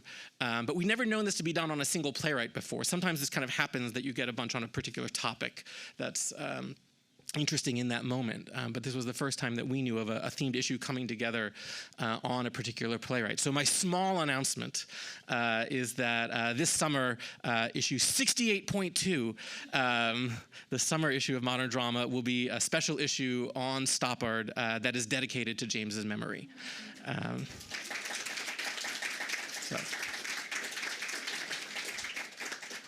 So we'll have 7 articles. We usually only publish 5, so we'll have 7 articles, including 2 that are specifically in dialogue with James's chapter on Shakespeare and Stoppard and Rosencrantz and Guildenstern, and so that will go into the annals of modern drama history. The journal, not necessarily the field itself or the undertaking, but it's a special event for us in the academic world. And this is in fact part of a kind of trilogy of journal issues dedicated to James. As has already been mentioned, Texas Studies in Literature and Language will be publishing 2 special issues on James, one collecting his unpublished works and another with other scholars writing on James or in response to James, his work. So James's scholarship is going to have a heck of a summer here in 2026. And so for academics, that is the way of preserving your work into the future.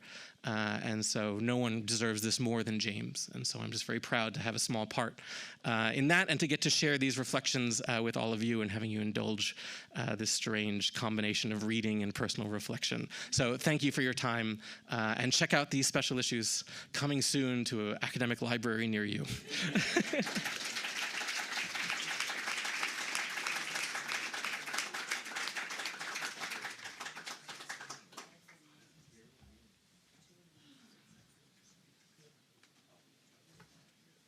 Oh, thank you so much, Liz and David. That was amazing. And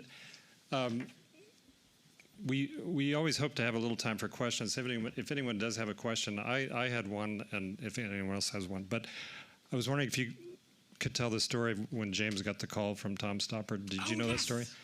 Yeah. That was one of my favorite. Are these on? I feel like I'm at a Congress hearing. Well, I can project. Right. So we had asked Tom if he would be willing to write an introduction to Tom Stoppard in context. Spoiler alert, he said no, but he did it in a very dignified manner. He called James on James's phone and let him know that he had nothing more to say about himself. And he hoped that we could come up with some things to say about him. And I seem to remember James saying he was like doing laundry when he got this call. Although again, I made Laurel saying no. I think he was in the truck. I think wasn't he? Was it? Okay, yeah, he was driving around. Yeah. Yes, and so he just got this call from Tom Stoppard and had this nice conversation with Tom Stoppard, and then went about doing Winedale stuff or whatever James was doing in his life. But I love that idea of Tom Stoppard personally connecting with James in that moment. Yeah, no, that was wonderful to hear that. Yeah. Thank you for. I learned a lot from both you guys. And does anyone else have a question? Yeah, Leo. So, Liz, you mentioned excuse me. We have an online audience, and you'll need to talk into this microphone. Oh, yeah, that's right. Yeah, thank you, Jake. Okay. Liz, you mentioned, and I thought it was really profound because I think we've all had this experience with James, is you'll ask a question and he won't answer. And I have several of those in mind for myself, but I wanted to know if there's one moment in particular, or David, if you have one as well, where you asked a question that you really wanted an answer to, and he didn't answer, and it was extremely frustrating. But as Liz mentioned, you learn much more from that ambiguity, a talent James had that I've yet to find in someone else. So that's my question. I do have an answer to that question. It has nothing to do with Chekhov, though. It actually, I remember it because I gave him a hard time about it for more than a decade. It was my second summer at Winedale, and I was playing Don John in Much Ado, and trying to, like any sort of eager Winedale student, come up with the best performance I possibly could. And I kept asking him for notes and asking him for notes and saying, James, I'm missing something. What do I need to do? And he didn't say anything. He just smiled and said, try to be word perfect. And I was like, that's not what I'm talking about acting. And he was like, say the words right. So. Great. Anybody else? And I'm sorry, we don't have a way for the online audience to ask questions, but you can text or email me, and I'll ask them later. Well, keeping to our schedule, we now have a 10-minute break. So let me tell you what's coming up next. We'll have a short, we'll call it a mini panel. James on Shakespeare in print. So we'll talk a little bit about James's printed work, but also his work on Faustus. With a special message from a friend in the UK. And then lunch should be about 11:50. we may start a little bit later. But yeah, so 10-minute break, and we'll see everybody back here for the mini panel. All right, we have our little mini panel before lunch, and we're a little behind our schedule, but I think it was well worth holding for those questions. We thought we'd touch a little bit on James's printed work, and Matt will kick this off, and let me read an introduction of Matt. Following 15 years as a professional actor in the UK, Matt earned his PhD in English from UT Austin in 2012. He is now professor and co-program director in the Shakespeare and Performance Graduate Program at Mary Baldwin University in partnership with the American Shakespeare Center in Stanton, Virginia. So please welcome Matt Davies.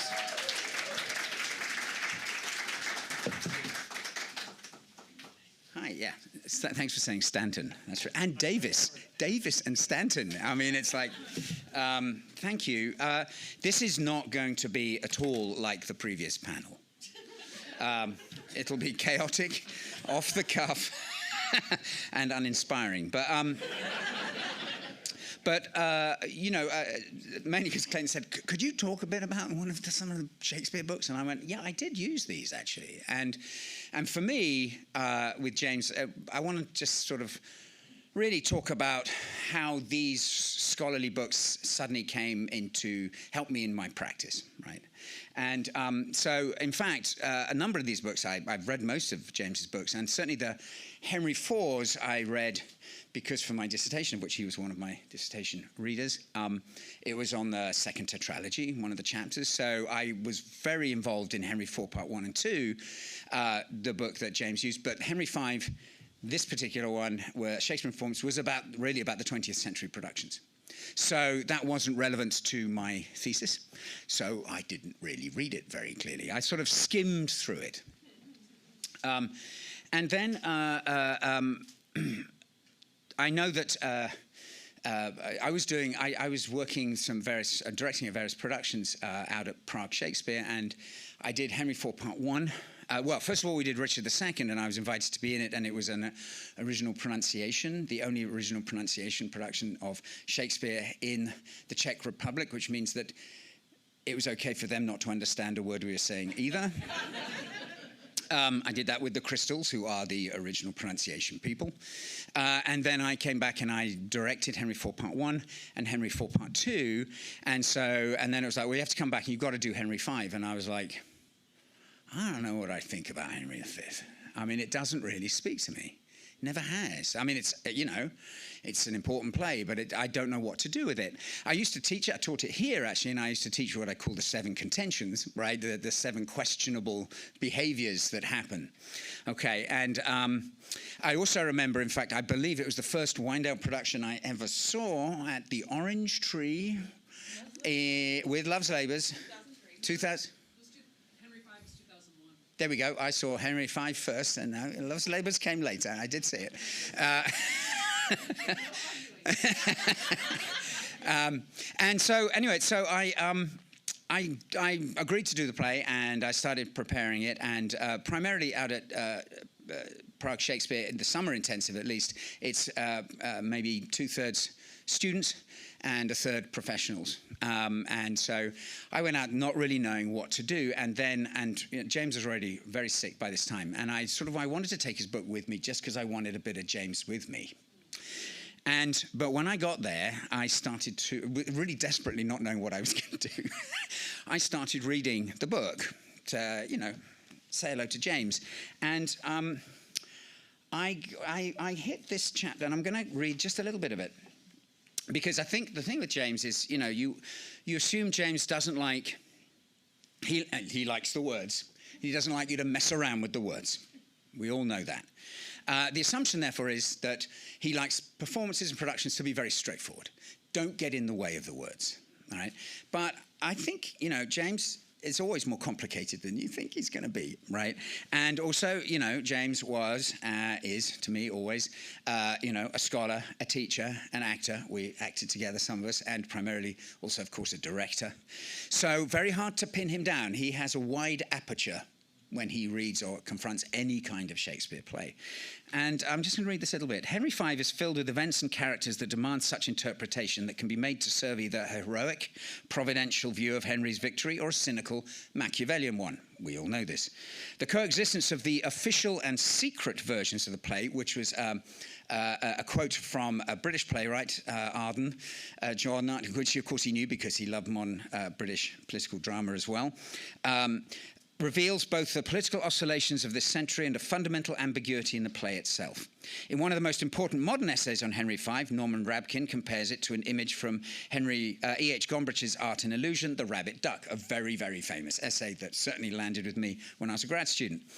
This simple line drawing, like the play, can be perceived in one of the two distinct ways, alternately, but not simultaneously. Henry V can be either the story of an ideal king leading a unified nation to a glorious victory, or the story of a crafty and unscrupulous politician embarking on a cynical war of aggression in spite of its human costs. Rabkin's polarization is perhaps too absolute. Most modern productions have tried to incorporate aspects of both readings. But the play, nonetheless, contains incompatible and even irreconcilable elements. And at another part of the introduction, he talks about the fact that in 20th century productions, because of our modern approaches to acting, outward actions always have inner contradictions. And so performances have tended to want to blend in some way both the Machiavellian prince and the heroic leader at the same time. And maybe I thought to myself, I wonder if that's what is not working for me. I wonder if this is why it's not speaking, because you can't, as an actor, which I am one, you cannot you cannot do two things at once, right? You have to have an individual objective. You cannot play two objectives at the same time, right? You'll have stasis. So I sort of came up with an idea that I'm sure James, possibly I thought he's going to hate this, but I was in the Czech Republic and they're Bohemians. So they like doing things a bit crazy. So could we put the flick on the, there we go. So what I did was I decided to cast two Henrys. And I cast them not as two separate ones. Later on, I found in the book, he actually praises a Barry Edelstein production from 1993 in which there were 4 Henrys. I now then managed to map that onto the Wyandotte and said, well, there were 3 Henrys, and it was like, no, there was only 1 at the Wyandotte. So I did, but this is very different. I said I want them both to be there at the same time. So they are there throughout the play. And I assigned a rough draft of the division of their speeches, but I said, this is all up for negotiation, right, as we go through rehearsal. And so you can tell, you know, the first debate we had was, you know, who is going to primarily sit on the throne? It actually started, the play started with our Machiavellian prince who is behind on the throne and then letting the throne go and allowing the heroic leader to come for the public presentation of the king, right? And let's see if this is going to work. Do these flick through? Okay, so, you know, all the way through we started to debate who, you know, who, for instance, in this, who tosses the tennis balls, right? Who is in control of the scene with the ambassador? Okay, you know, who decides to go to war? Who threatens the citizens of Harfleur? And you'll notice constantly here, this was a good, this was Who Kills Bardolph, was that the citizens? Yeah, that's the citizens of Harfleur. Here, it's very interesting. What you'll think is that they're both attacking at certain times, okay? But we made a decision that the characters on stage could only ever see one Henry. Yeah. But they could see each other.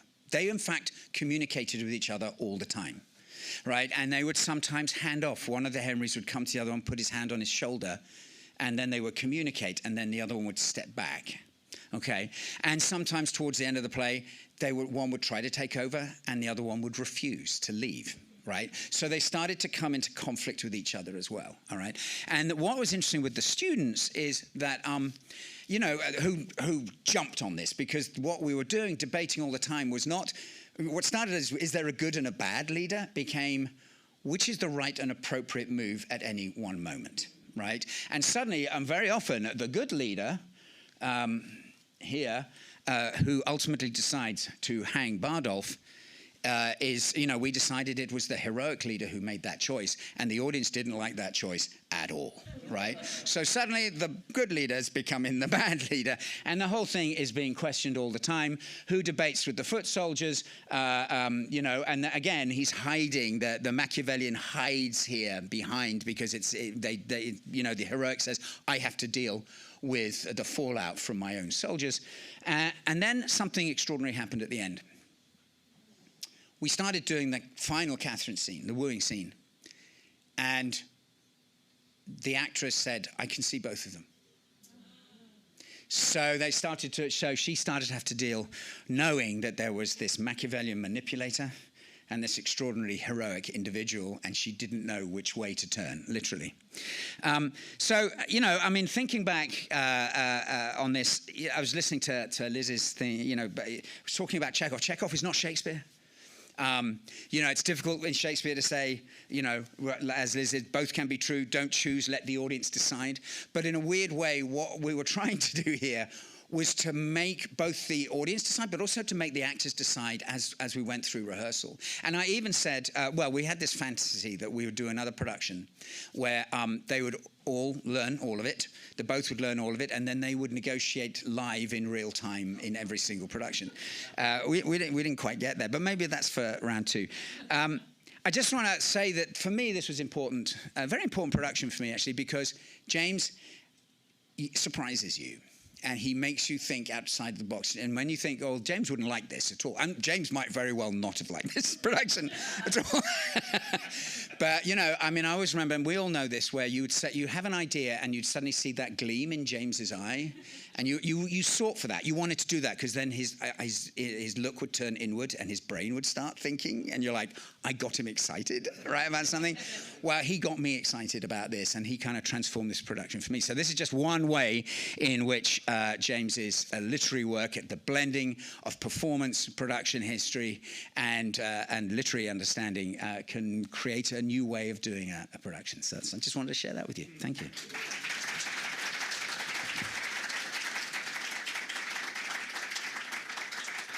Oh, thanks, Matt. We had 6 Henrys, but didn't think of having them together at the same time. So we missed it when we did it in the spring class. And I remember when I rated the library for all the books on Henry V, and there was one that was printed after James's book, because James was really the first to really dig into the play through performance. And what was cool about the other book was that every 3 pages of the footnote would say Loehlin, page 52, Loehlin, page 71. He was the authority, which was wonderful. We have another book-related topic.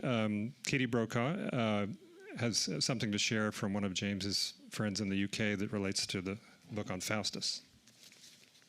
So welcome back, Katie.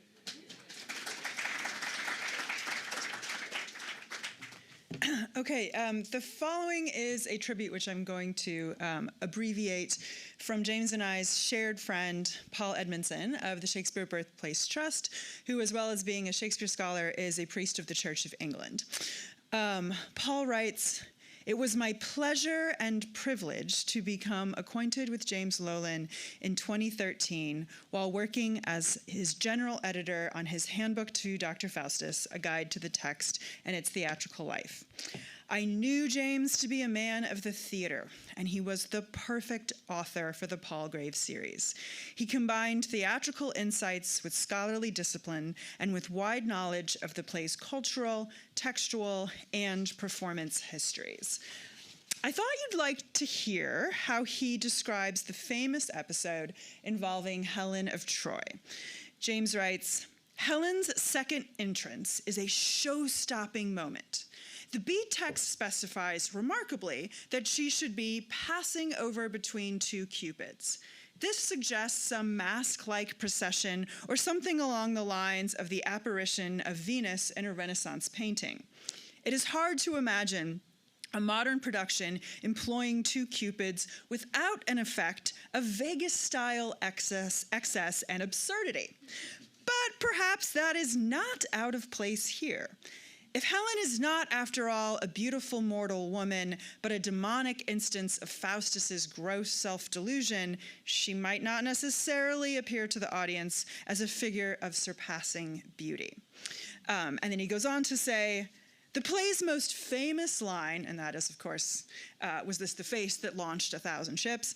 The play's most famous lines present the same challenge of over-familiarity as Hamlet's To Be or Not to Be, Lady Bracknell's A Handbag, or Stanley Kowalski's Stella! Audiences will be listening with one ear to the voices of past actors or their own imagined performances before the actor has a chance to complete the line. It may have been the same for Edward Allen when he played the role in the repertory of the Admiral's Men. That phrase about the face that launched 1,000 ships seems to have been immediately popular and was frequently quoted, copied, or parodied by other Elizabethan authors. Breathtaking and familiar as these lines are, the actor must find a way to generate them in the moment in response to his vision of Helen. Okay, and then back to Paul Edmondson, who says, the year after he and I had corresponded about his handbook, I visited Wynedale. There, I was able to see James's vocation for theater and Shakespeare fully grounded and working itself out in practical terms. I was, and remain, full of admiration for him, the students, and the Wynedale program.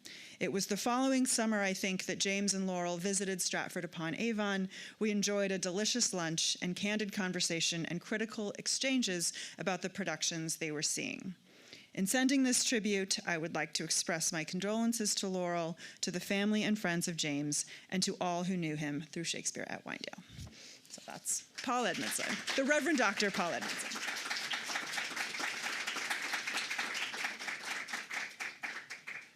Thank you, Katie, and thank you, Paul, who I'm hoping is able to watch this or the recording.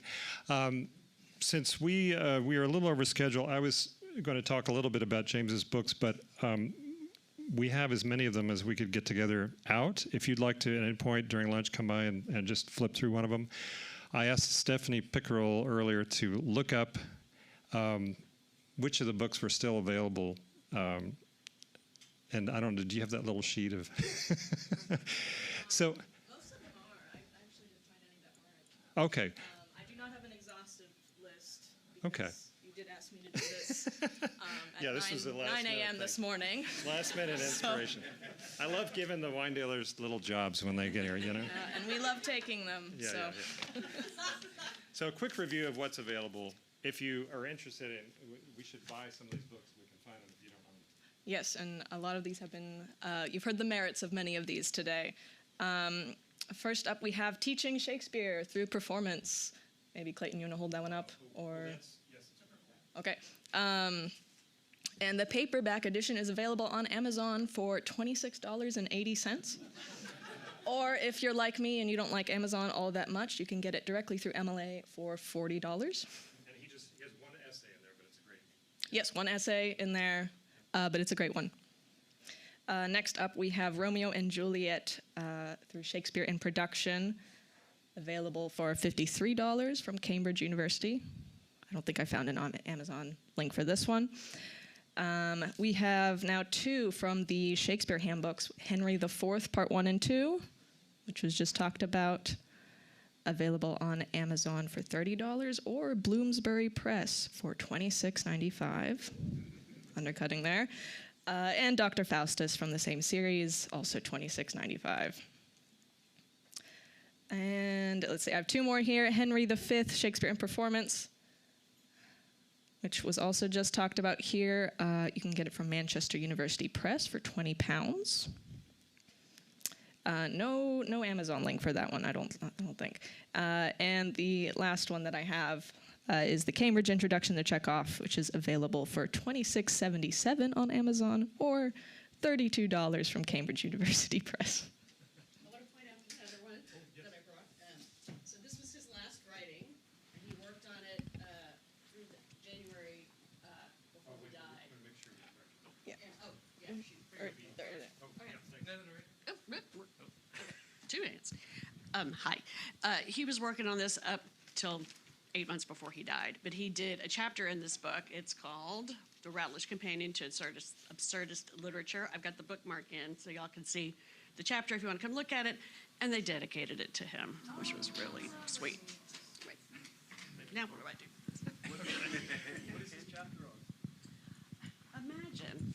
It is on Tom Stoppard and the Absurd, chapter 27. All right, thank you, Stephanie and Laurel.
mistake not.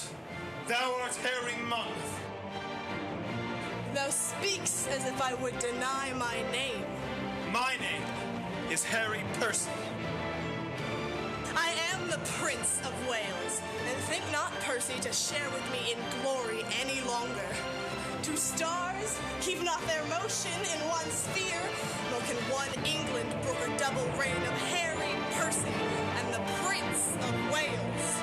Nor shall it, Harry, for the hour is come to end the one of us, and would to God thy name in arms were now as great as mine. I'll make it greater ere I part from thee, and all the budding honors on my crest I'll crop to make a garland for my head. I can no longer brook thy vanities.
Beware the Ides of March.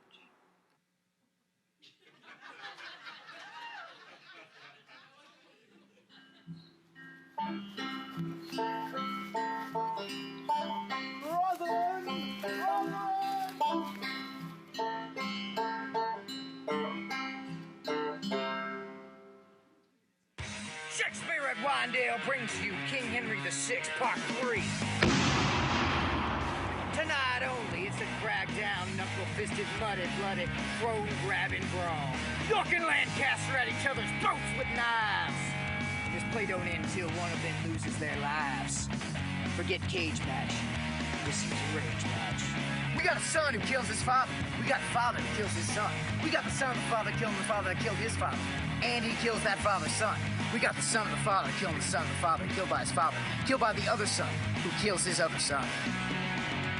Like decapitations? Well then, brother, you're gonna lose your head. Because we got 6 of them. For the kids, we got a free Mobile slide. Lady Craig, you gonna miss this exhibition? Tell thee, Flynn, I had rather lie in prison. We got thrones changing, chains clanging, kings fading, nobles debating, bastards hating, princes dying, queens crying, arrows snapping, hunters trapping, death by fatigue, political intrigue, prison breaks, high stakes, and free lemonade. If your mama told you that Shakespeare was Mensa Pentifan for the literate highborn, well then slap your mother and call her a liar, because mama was wrong. So make like a crossbow and bolt your ass over to Wyandotte. Tonight only is House York vs. Lancaster. 2 house inner, 1 house lead. And this time, brother, it's Percy.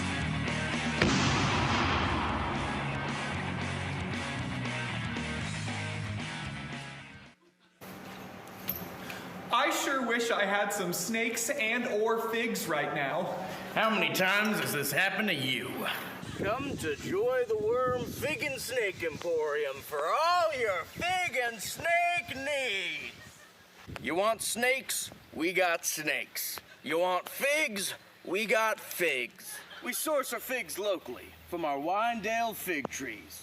We also source our snakes locally from our Winedale fig trees. And now, we deliver. Here at Joy of the Worm, we wish you all joy of the worm.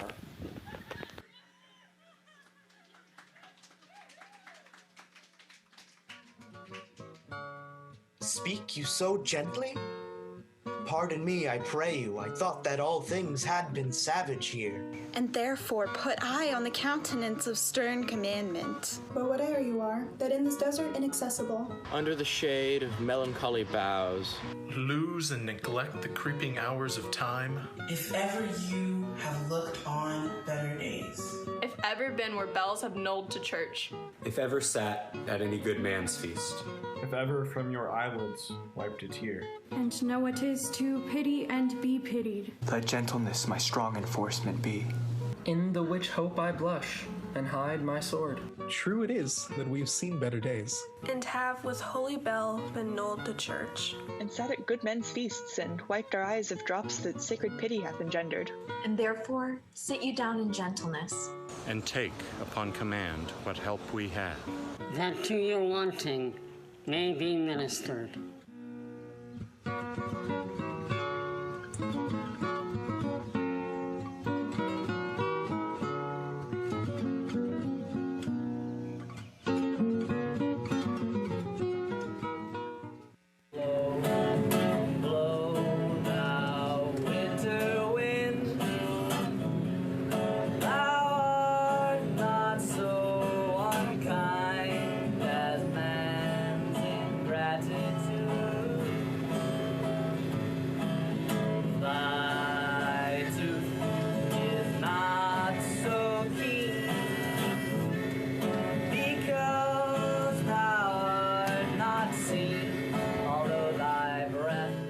We now have an announcement about an update about the Loehlin Fund. Is Sarah ready? Yeah. So please welcome Sarah Elbert and Laurel Loehlin.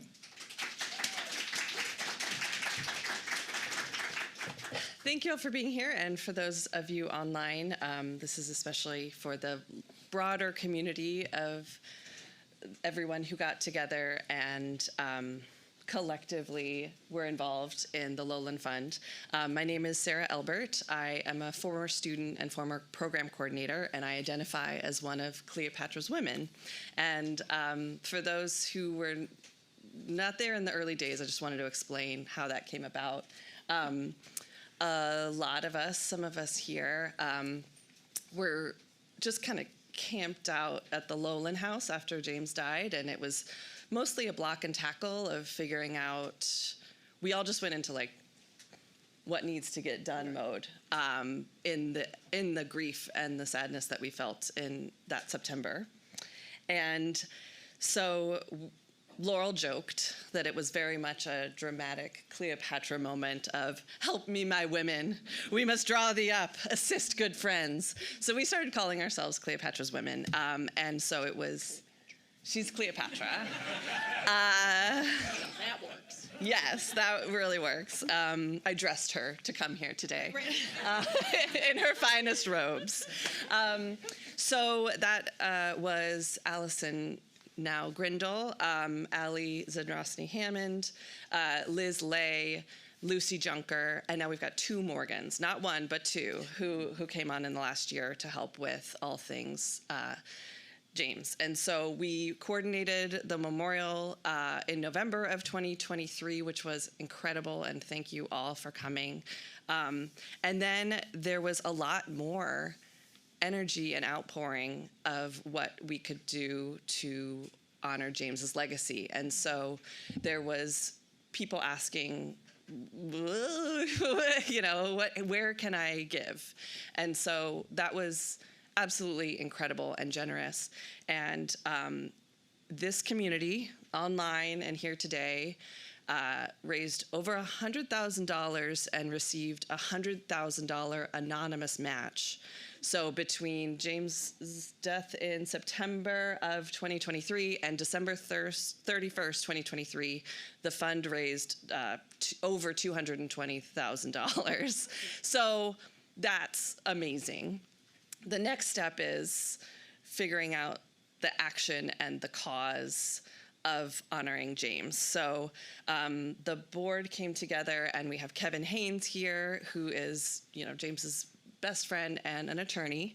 We have Joe Burkhofer, who might be here remotely.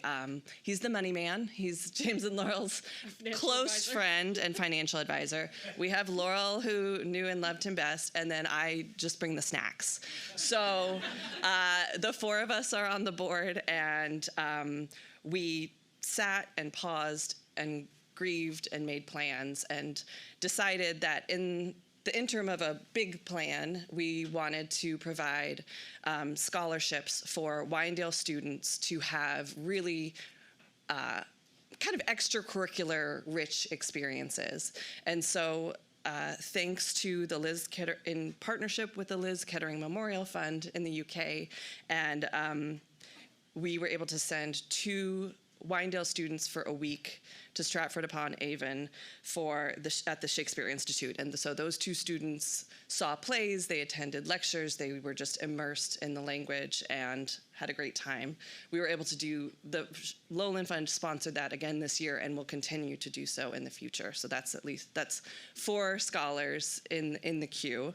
And then earlier this year, the Loehlin Fund worked with the American Shakespeare Center and our esteemed colleague, Matt Davis, to send 2... Well, yeah, why am I laughing when I say that? I don't know. I don't know. It was like esteemed and Matt Davis together. It was just like...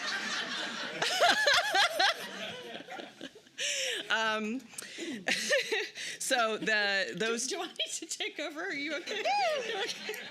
Those 2 scholars attended last spring, and then we will be sharing an application for next year's scholarship, and that is March 2026. So applications will be available. Yay!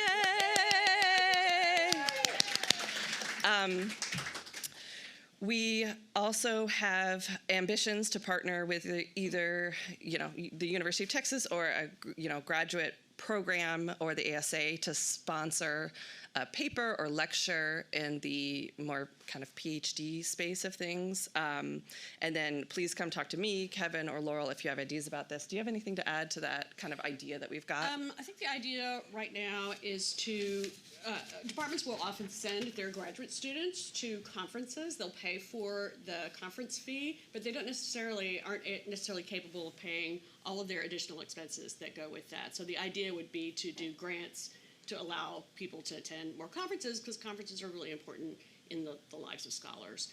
To do that, and then to also do a paper prize at SIA or possibly at Mary Baldwin when they do their Blackfriars Conference, to get people to write these papers and apply, and then they'll get a prize. So that's another use of the money that we're doing. It's a student prize, right? A student prize, yeah. Best student paper. Yeah, best Encourage young scholars. Yes, PhD candidate type folks. Yeah.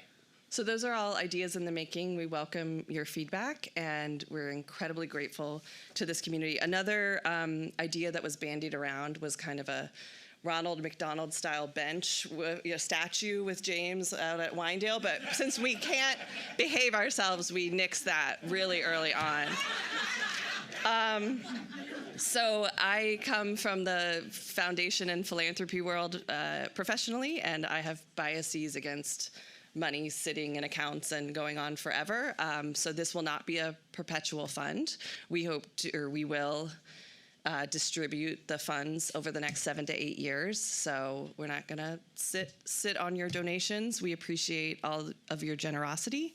And we are not actively fundraising, which is like the first time that phrase has ever been uttered, is that we're not actively asking for donations. But if you would like to donate, please get in touch with me, and we can share information after the conference with the link. The funds are housed at the Austin Community Foundation, so it's legit. It's 501c3 given. It's not in Laurel's bank account. The boat that I just bought has nothing to do with it. No, that was absolutely a joke. If anybody's listening, and yes, so Rebecca Lim at the Austin Community Foundation runs the fund professionally. They do our taxes.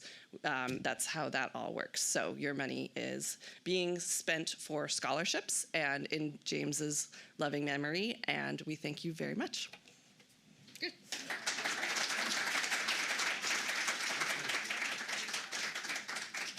Thank you, Sarah and Laurel. And also the picnic, the annual James birthday picnic is tomorrow, 11 to 3 at Pease Park. And which part of the park is it by the big picnic tables? Okay, yeah. So I hope to see a bunch of you there. Oh, yay! And I'm bringing a Frisbee. Katie will be eager to get to the volleyball courts, I'm sure. All right, next, part of this event was because it's the English department official celebration of James is a chance for faculty to share some of their remembrances of James. Several faculty members, several faculty members were able to speak at the memorial, Alan Friedman and Elizabeth Cullingford. But we have several folks here who would like to share a few words. And so if Wayne, is Wayne here still? Wayne Ripborn? Yeah, Wayne, would you like to come up and say a few things? Yeah. I confess that I wrote something very brief, but I'm sure that will be relief to many of you here. I will not run over. I think this get-together has, in fact, told us a great deal about James as a scholar and a teacher and so forth and so on. And many of you already knew these things, but they've been addressed quite lovingly. I want to talk about James as a person. Now, I was on the committee that hired him when, I was on the committee, I was on the committee, back. Down, Wanton, down. But I was on the committee that hired him, and after he came here, we sort of got to know him as a person. And I'd just like to address that very briefly. I loved the guy. He was a wonderful person. And my wife and I and James and Laurel would have dinners together, every couple of months or whatever. We went back and forth. And I'd just like to mention that part of his life briefly. James was a good cook. He was a great cook. And I remember two dinners particularly. One, we were having bœuf en daube, basically French stew. And we discovered the reason for it. Apparently, Mrs. Ramsay in To the Lighthouse prepares this dish. Wow, there you go. We were having a literary evening without knowing it. But even more impressive for me was that fact that there was one Saturday we were having dinner, and James was preparing a fish, and it turns out that he had driven to the coast that morning at God knows what hour, caught a fish or some fish, and brought them back to his house to cook. And if you ask me right now what fish it was, I haven't a clue. The Italians take care of it. This is pesce bianco. It's white fish, meaning it's not salmon. That's and it was great. It was absolutely terrific. So I'd like to, as I say, just very short remarks. I'd just like to take my cue, as I end from Sir Isaac Walton. His Complete Angler was a hit of sorts in the 17th century. And I think of James. You've already documented that he was a complete teacher and a complete scholar. And I want to say he's a complete cook and a complete angler as well. Thank you.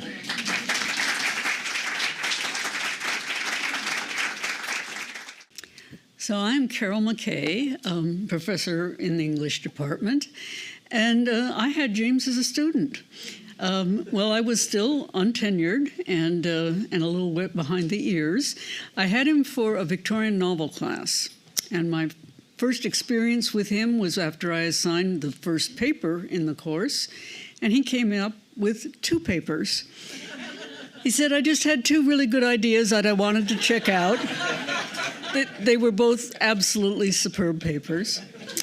A little later in the semester, I had occasion to come upon the script that one of the Oxford professors at Brasenose had written called Mr. and Mrs. Thomas Hardy, and it consisted of a series of poems that Hardy had written as a young man and as an older man, and had different parts to play and a narrator and so on.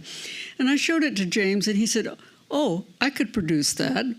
And he did. He arranged for the narrator, he arranged for the readers, he arranged for 2 productions in the old music building. And we have a videotape of it. I'm not sure whether it's VHS or beta, but I've told Clay that I'm going to try to get it to the surface, and we'll see if we've got something there that can go into the archives. Right around the time I got tenure, I was putting on a Dickens conference, and James was still an undergraduate at that time. And he ran into me looking rather anxious during a noon hour. I had locked myself out of my office. I needed to have some materials for the next part of the program, and I didn't know what to do. And so I will just tell you that James helped me break into the office. And he was able to also obscure all signs of that breakage later so that we never got into trouble about it. Over the years, having him come back as a faculty member was just an absolute treat for me. And at one point, I was head of the English department teaching awards committee, and he had won the Harry Ransom Award.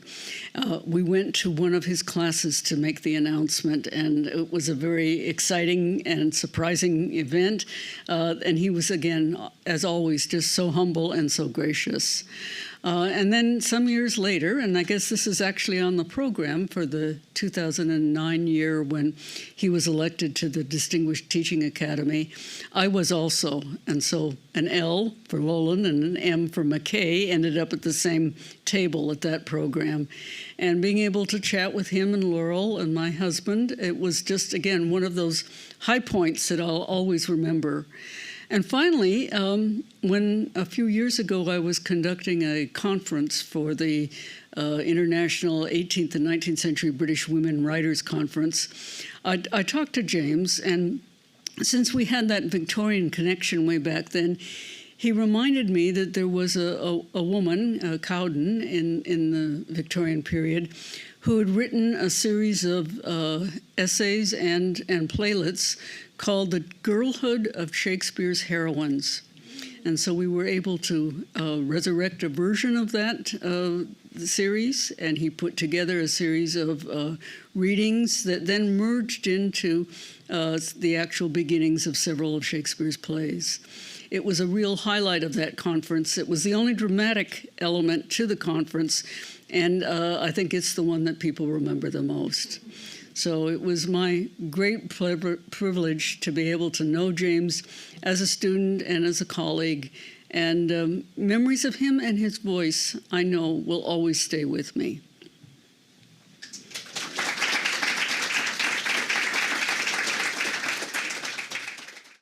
All right.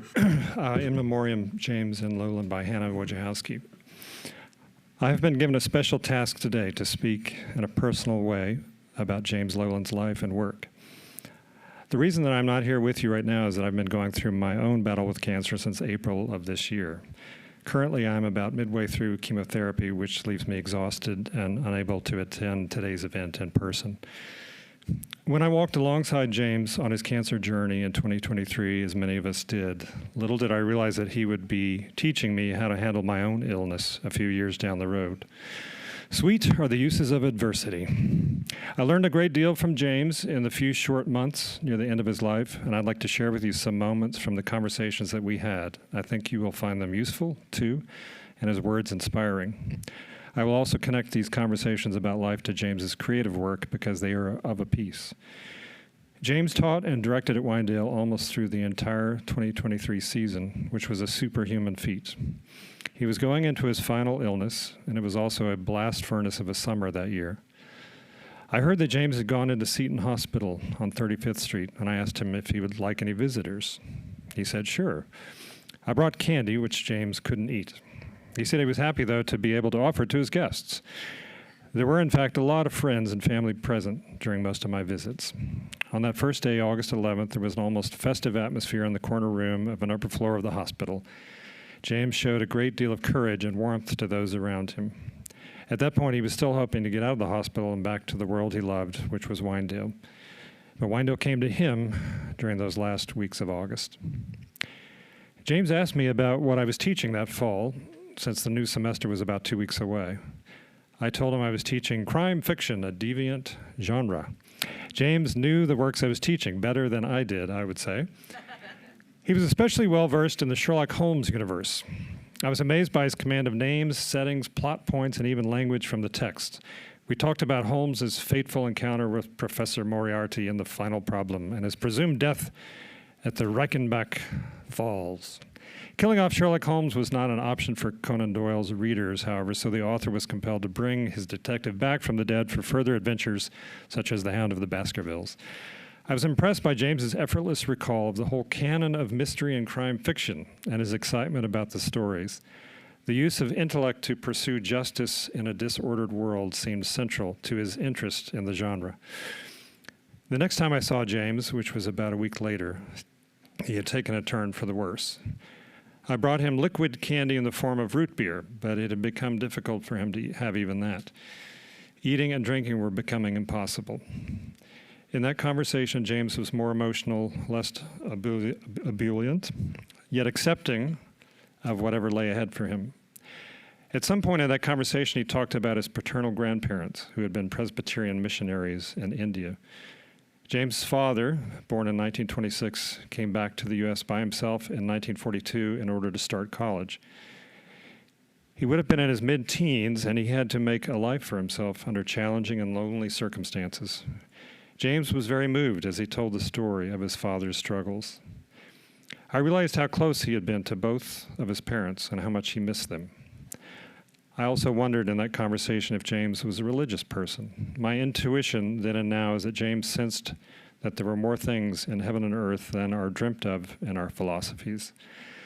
James was a man with an open heart, a theme I will return to shortly, open to the mysteries of life and death, open especially to other people. I saw James a few more times at Seton before he moved over to Hospice Austin's Christopher House. James's health had deteriorated drastically in those next few weeks. At first, he was not eager to stay at Christopher House. He had hoped to go home and spend his last weeks there. But when it became clear that it would not be possible to move home, James shifted his perspective. "Look at how beautiful it is here," he said. "I love that painting on the wall outside. The staff is amazing here."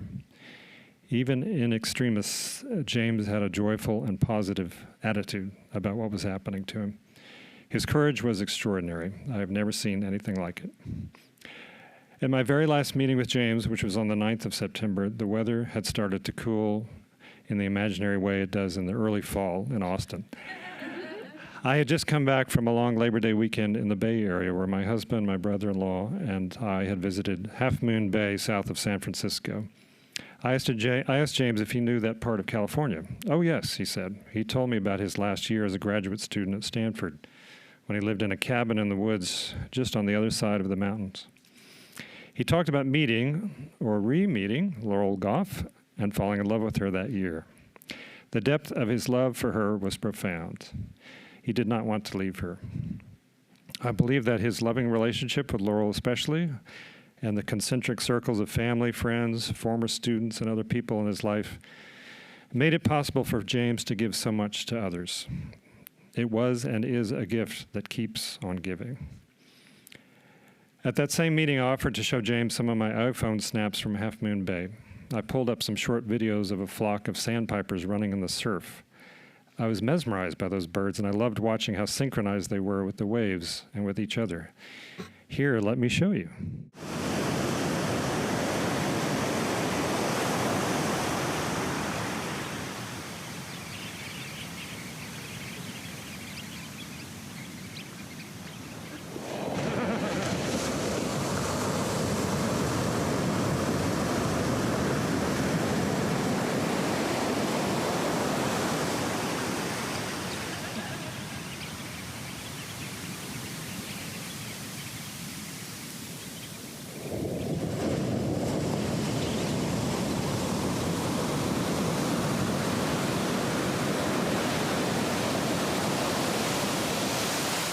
Birds race away from the waves and turn around to chase their meals after the last wave has crested and before a new wave drives them back up the shore.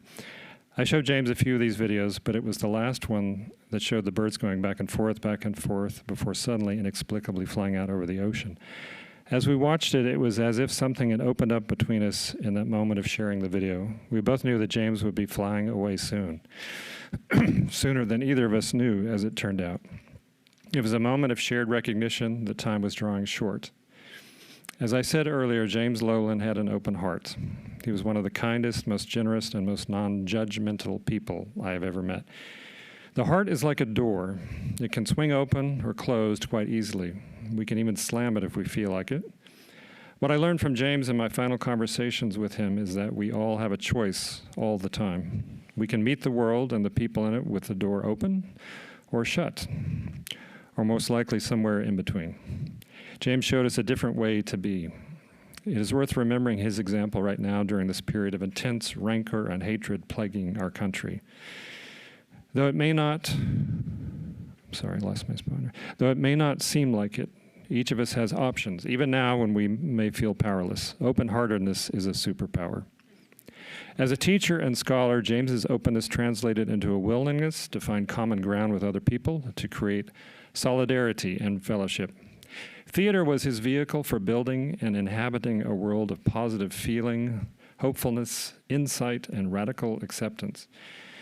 Theater was also a way to manage conflict, study conflict, and transcend conflict. The English department and UT were theater too. James did not get drawn into pointless conflicts, or if he did, I never saw it as his longtime colleague. He treated everyone with integrity, and he reminded us through his own example of a little thing called professionalism. Channeling James Loehlin is the best thing we can do for others and for ourselves. He's not here anymore, but his example still shines. I treasure the fact that I knew him, as I'm sure you do too. Thank you and bless you. Thank you, Hannah. Welcome to the third panel of this symposium, Shakespeare Through Performance. We might think of this panel more specifically as teaching Shakespeare through performance, since all the papers deal at some level with James's pedagogical reach and influence. We might further refine our title along the lines of Shakespeare Beyond the 40 Acres or something, since while all the panelists have an intimate connection to Wynedale, our focus is on James's impact outside of Austin. Such indeterminate titling, of course, simply underscores the fact that James engaged with Shakespeare as a scholar, educator, actor, and director. So, above all, this panel celebrates James as a true Renaissance figure of Shakespeare's studies. So Laura Loehlin will begin with a reflection on James's early years as a practitioner scholar, to be followed virtually by Dr. Casey Caldwell, who has not been introduced here, so I'm going to do a brief introduction now. Casey teaches at Carthage College, where he offers a variety of English courses focusing on Shakespeare and early modern drama, Chaucer and Cervantes. Caldwell's research focuses on citizenship and early modern drama. His book manuscript, Urban Citizenship in Early Modern Drama, is under advanced contract and final review with Bloomsbury Arden Press. He also directs the English Players, an undergraduate troupe focusing on Shakespeare, and he is the founding director of Carthage's Young Shakespeare's Creative Writing Camp. So he goes on and on. He's continuing the good fight. After that, Liz Fisher will shift focus to the rehearsal room to consider how James's directing has influenced her own work as a professional director and professor. And I will then close out the panel by acknowledging James's influence on my own teaching at the ampersand of scholarship and practice as a program director of a graduate Shakespeare performance program. Once each speaker has finished, it would be great if they could announce the next, just to introduce the next speaker to go up. If we do have any time for any questions at the end, I would ask that that's when you ask them. Okay, without further ado, thank you very much. We'll go over to Laura Loehlin. Hi. Is this going? Yes, it is. Okay, great. So first things first, these two lovely people are Ronan and Lily, who met at Wynedale in 2008 playing Romeo and Juliet, and who happened to be getting married later this afternoon. So the consequences of this, and why I'm telling you this, is because there are a good number of us in this room, including these people right here, who will be bolting out of this place at 3 o'clock sharp. So see ya. If I didn't get to talk to you, I'm sorry, but we're gonna be going. All right. So enough of that. Great to see everybody. I'm so glad that you could all be here. I I've been asked to say a little bit about James before he became the director of Shakespeare at Wyandotte. And to understand how James got here, you have to know a bit about his journey. When he signed up for the 1983 summer at Shakespeare at Wyandotte, he had no idea how profoundly life-changing that experience would be. He was 19, 1 year out of high school, and a Plan 2 journalism major. In high school, he first caught the acting bug when a friend of his dragged him into production of Dracula when somebody else dropped out.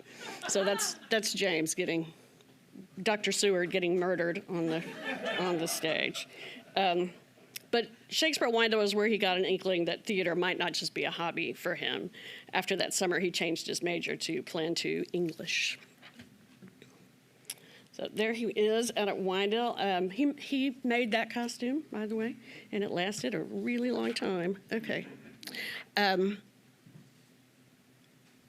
the fall of '83, after his Wyandotte summer, he was cast in a production of the John Ford play, 'Tis Pity She's a Whore, playing Kathy Catmull's, opposite Kathy Catmull's Isabella. More cute pictures of him at Wyandotte, sorry.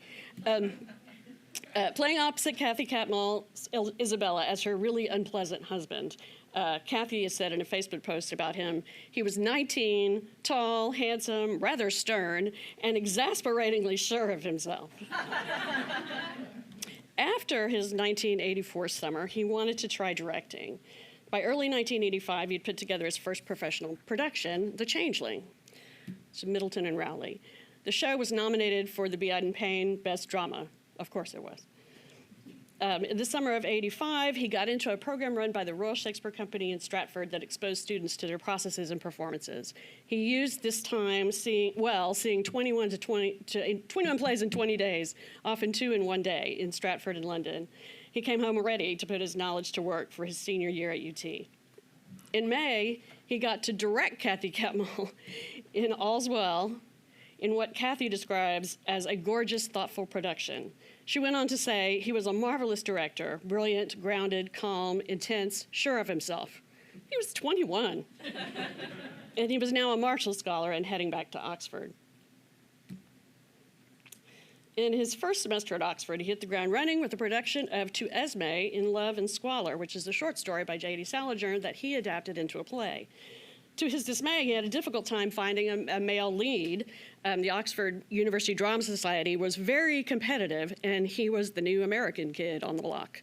So he cast himself as the male lead, and it won Best Play, and he won Best Actor in the Ouds Cuppers competition, which is a first-year drama competition. Apparently, the judges wept.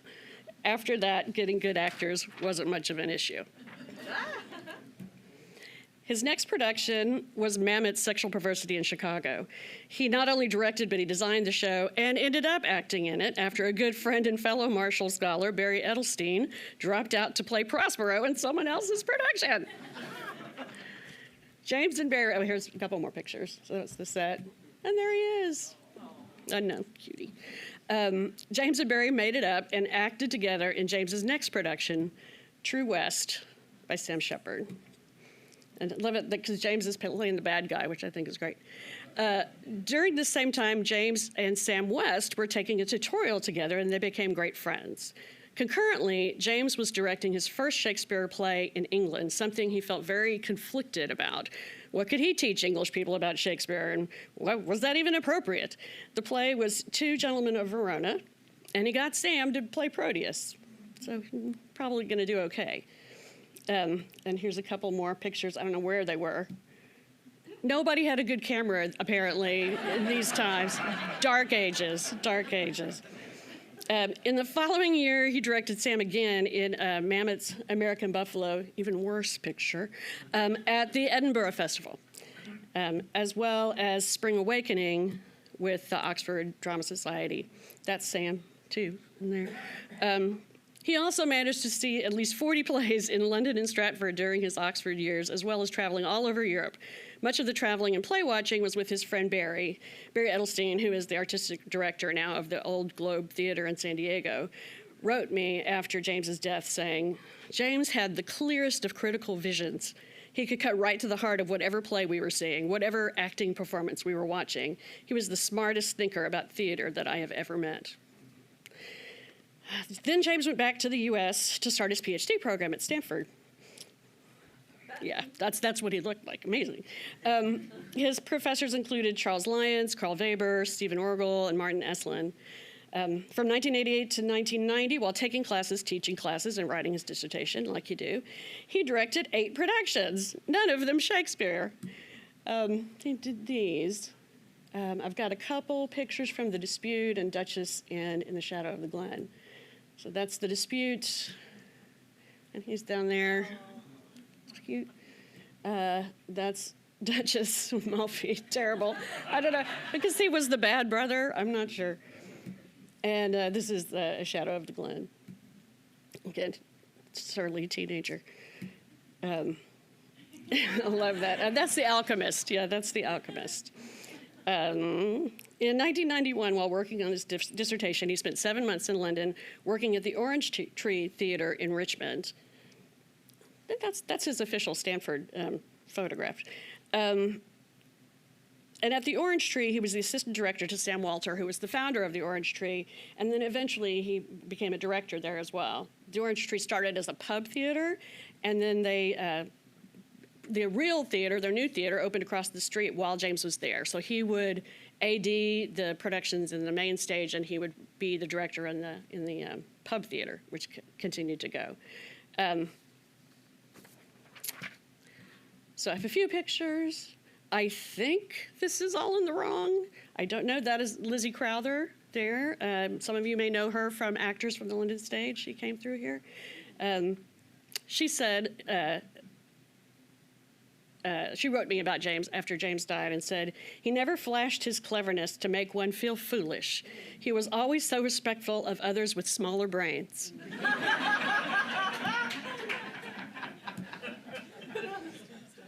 And there's Dale Rapley in the middle there, which is lovely. That's his official costume photo. I have no idea what play this is. Okay, this is Cinzano, which is a little-known play that James directed that's apparently about drinking a lot of Cinzano. After an additional, in 1992 and 93, he was devoted to teaching at Stanford, completing his dissertation on Henry V, and preparing it for publication in the Shakespeare Performance Series at Manchester University Press. In June 1993, that's also when I landed in his life. We were married 3 years later. After teaching an additional semester at Stanford, he did an audition semester at Dartmouth, where he taught classes and directed a 1920s-era production of Measure for Measure set in a burnt-out part of Vienna. I don't have any pictures, sorry. Dartmouth was a revelation from a production value standpoint in that main stage productions had seemingly unlimited budgets for costumes, lighting, etc. Former Dartmouth students, now professionals in New York City, were brought in regularly to work on productions. He worked with Fred Colo, who was the production designer for Law and Order for many years. He worked with a lot of big shot people. You'll see what this means in a minute. Some better slides. And that's what he looked like at Dartmouth. He did a sabbatical replacement at Colorado, where he taught classes and directed a production of Winterstale. Yeah, he got to do some Shakespeare. Then back to Stanford to teach one more semester and get packed up to move to Dartmouth permanently, or so we thought. Anyway, there we were, top of Mount Moosilauke. So this was the man I married in 1996, a brilliant scholar pursuing tenure at an Ivy League school while simultaneously continuing to pursue professional directing and outside acting outside of academia. Our wedding announcement in the paper stated somewhat pompously that we plan to divide our time between Houston, Texas, Hanover, New Hampshire, and London. But I mean, Dartmouth was on the quarter system, so he got 3 to 6 months to pursue other things. At Dartmouth, he directed 6 main stage productions and 2 black box productions, and he supervised one student's production, David Harbour, if anyone's heard of him, production of Macbeth. There's David in the middle. And James got to be Duncan, which is kind of cool. And that's the only Shakespeare he got to do at Dartmouth. Everything else was non-Shakespeare. But he did get to do, did Midsummer, forgot. He did get to do some bucket list productions, Mother Courage. He did Medea, and I have gorgeous pictures of it. That was one he really wanted to do. It's the chorus. That's on the left is the messenger who kind of starts everything off, lets you know what's going on, and then that's Jason and the evil princess. And that's poor old Medea, probably right after she killed her kids. Sam West, who had remained a dear friend, had been in the original production of Arcadia when it premiered in London. He played Valentine and had long lamented that he was never going to be cast as Septimus because he didn't look anything like Rufus Sewell. James said, "Why don't you come to the U.S. and play Septimus for me at Dartmouth?" And it was their final collaboration, and a really joyful one. It was a turntable, and so it kind of, anyway, it was super cool. So that's Sam on the right. They're talking about the garden design. And that's Septimus and Thomasina, and that's the last scene. It was an absolutely beautiful, beautiful production. His last production at Dartmouth was School for Scandal. I do not have any photos. I don't know why. There are probably slides somewhere. But if any of you have ever been in our living room, part of the stage design is a giant man on the wall. It's a Hogarth print of the Violin Master, so you kind of get the feeling of what it was like. All this to say, it was certainly never James's intention to be the anointed successor to Doc Ayers. It was truly a surprise when UT came calling. It had never occurred to me that I would become Lady Wyandotte and spend most of my life back in Austin. I was working at a consulting firm in New York City and continued to do so for another 25 years and figured that's what I was going to be doing. We had many sleepless nights discussing it and all the possibilities. But in the end, he simply told me he wanted to do it. And I responded that he has taken this job, we were going to be in it together all the way, which we were. Well, being a professional director was a lifelong dream. And he was on the brink of achieving that dream. His real calling has always been teaching. I said that at the memorial, too. And the thought of being in charge of Shakespeare at Wyandotte and enabling so many young people to partake in the practice of theater and learning through performance that he had experienced was an opportunity he just could not let pass by. It was never a foregone conclusion, but his actions made him the perfect candidate. And I won't, but I could, read the letter from the president of Dartmouth decrying the fact that James was leaving Dartmouth and without allowing them to make a counteroffer. That was a lovely parting gift from the Ivy League. One last thing, for some reason, I've been thinking a lot about Hamilton. All the songs keep ringing in my head. I think it's something to do with our current political environment or something. But I keep thinking of a legacy is planting seeds in a garden you may never get to see. And I know he didn't get to see everything grow, but he sure saw plenty. Thank y'all.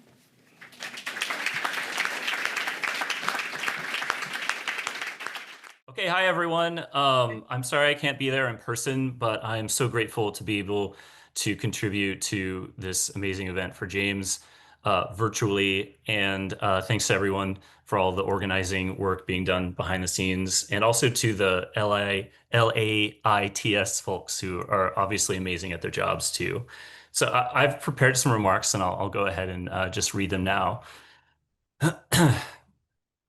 Last night, I attended a production of As You Like It at the Writers Theater in North Chicago with my spouse, who did her PhD in early modern literature at Harvard, while her aunt babysat our daughters, Waverly, Viola, and Penelope.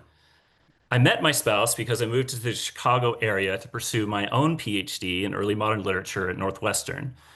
2 weeks ago, I submitted the full manuscript for my first book project to my editor with the Arden Studies in Early Modern Drama series, a series that is overseen by Doug Brewster and Lisa Hopkins. He may not remember this because it was nearly 20 years ago and I had hair, but I first met Doug Brewster while a staff member in the English department at UT, and he would chat with me, sometimes with his kids playing around us, in the faculty lounge as I delivered his mail. I don't think I would have ended up at Northwestern when I did, however, if at that same time James Loehlin had not encouraged me to attend an information session Ralph Cohen was holding with UT's English department about the relatively new MFA program in Stanton, Virginia.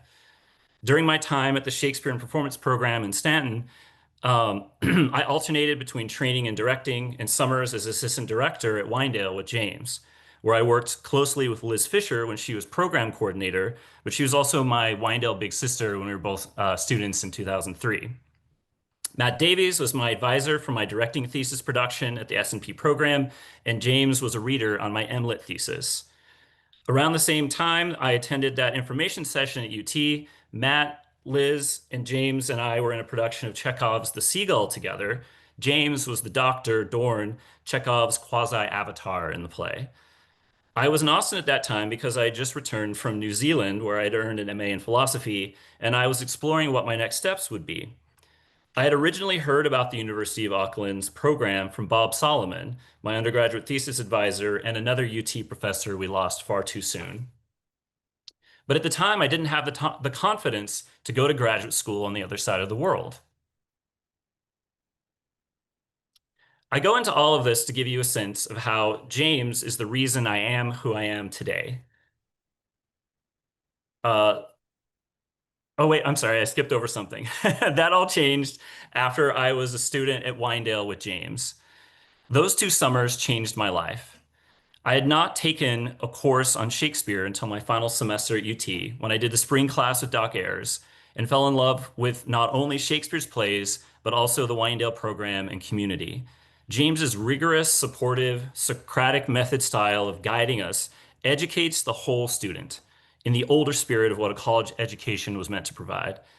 I had not stepped foot on a stage before Wynedale, let alone scanned a line or sewed a costume. Not that I've done a whole lot with costumes since. And James fostered an environment that pushed me to my limits while also creating a community of trust in which, if I fell, others would catch me. I left Wynedale with a radically new sense of confidence and excitement about life and what I could accomplish with my peers. James and Laurel hosted weekly poker nights after my second summer, and over much pizza and Shiner Bock, James and Laurel offered a second home for a small group of us that were in that confusing transition from college to the next step. I was barely making enough to pay bills at that time, and that weekly supply of pizza meant a lot. But so too did the nourishment I received from conversations late into the night about Shakespeare's plays, landmark modern productions, Nabokov's novels, Tom Stoppard and Chekhov's plays, and why you should always be raising or folding. James and Laurel offered a sense of a life I learned I wanted to live, and this gave me the confidence to go to New Zealand, and from there, everything else that followed. During and after my PhD studies, my friendship and mentee-mentor relationship with James continued as we met at conferences across the US, often with Laurel, went to see plays, and talked at bars about Shakespeare, academia, career advice, and just life. I go into all of this to give you a sense of how James is the reason I am who I am today.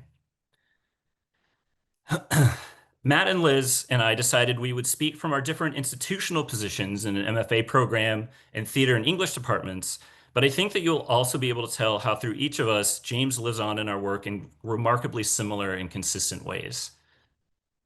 So now I'll talk some more about how my life as an English professor and scholar has been fundamentally shaped by James Loehlin. If I were to try to distill down to its essence what I feel to find James and what he taught me, I would say it is his quietness. I've had a remarkable opportunity to work with a wide range of mentors across my studies and training. In addition to those I've already mentioned, just to name a few would include Wendy Wall, Jeffrey Maston, Paul Menzer, Farah Kareem, and Kathy Higgins, also at UT. But I think that if you are familiar with any of these amazing scholar educators, you would be able to quickly say what their take or angle on something would be. Wendy, Jeff, and Paul each have set out the ideological stakes of their approaches that lets you readily say what their take on a play such as Midsummer Night's Dream or The Night of Burning Pestle would be, even if you haven't read their particular analysis of those plays.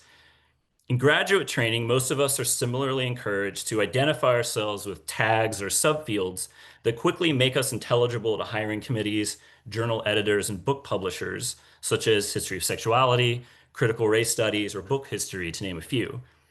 I signaled this myself in the bio you heard Matt read, indicating in shorthand that I am a citizenship studies guy. So most of us have been learning how to be loud, so to speak, to announce our first principles or ideological investments as scholars, teachers, and theater practitioners. But James was quiet. I cannot recall a single time I heard James announce his definitive take on a play to a class, a theoretical paradigm he identified with, though he did once refer mockingly to Dasein with me while we were chatting on a tube ride in London once. A vision he had for a production or why a show we attended did not align with what he saw as the right way to do it. I wouldn't even say that he was a good old-fashioned new critic because he was quieter even than those folks. He understood all of these approaches, but to my mind, he chose a different path. First of all, James ran an ensemble-based learning through performance program. So it had a horizontal power structure built in that retained a minimal top-down hierarchy, mostly in the sense that James knew more about Shakespeare than you did, and he kept everything practically organized. And this is an educational theater program run through an English department. Many generations of students have gone on to become prominent actors, directors, and playwrights, but students in Wyandotte are there to learn about early modern drama by performing it, not trained to be professional theater artists. That was the context in which I worked with James as his assistant director, spending nearly every minute of every day for 2.5 months across 2 summers at his side or working in parallel with him, though we were both scarce in the costume room. So it came with the job in a sense. But reticence was a pedagogical principle for James that transcended the philosophies of a given program. He spoke mostly to ask questions. When it was your group's turn on the stage in the barn with him, he would ask you what a word meant that you said. He would slow things down so students could make sure they were clear which words were in stressed positions and what that might indicate for a staging choice. He asked why your character said that particular line to that particular character in that specific moment. His was the Socratic method at its best, teaching through questions. Drawing on what I learned about Chinese philosophy from Kathy Higgins at UT, I would also say that James's leadership and directing style is more of a Confucian style. His was a pull rather than a push approach. It was kind of terrifying, actually, to learn in this way with James, because those moments when you are being asked these questions, it inculcated a sense of absolute responsibility. You needed to think through and find rough drafts of answers to his questions that you would continue to refine or replace as your work continued on and off stage. Each of us was responsible for this scene and this play and this program living to its full potential. James asked big and small questions, offered information, clarified some motivations, and otherwise was pretty quiet.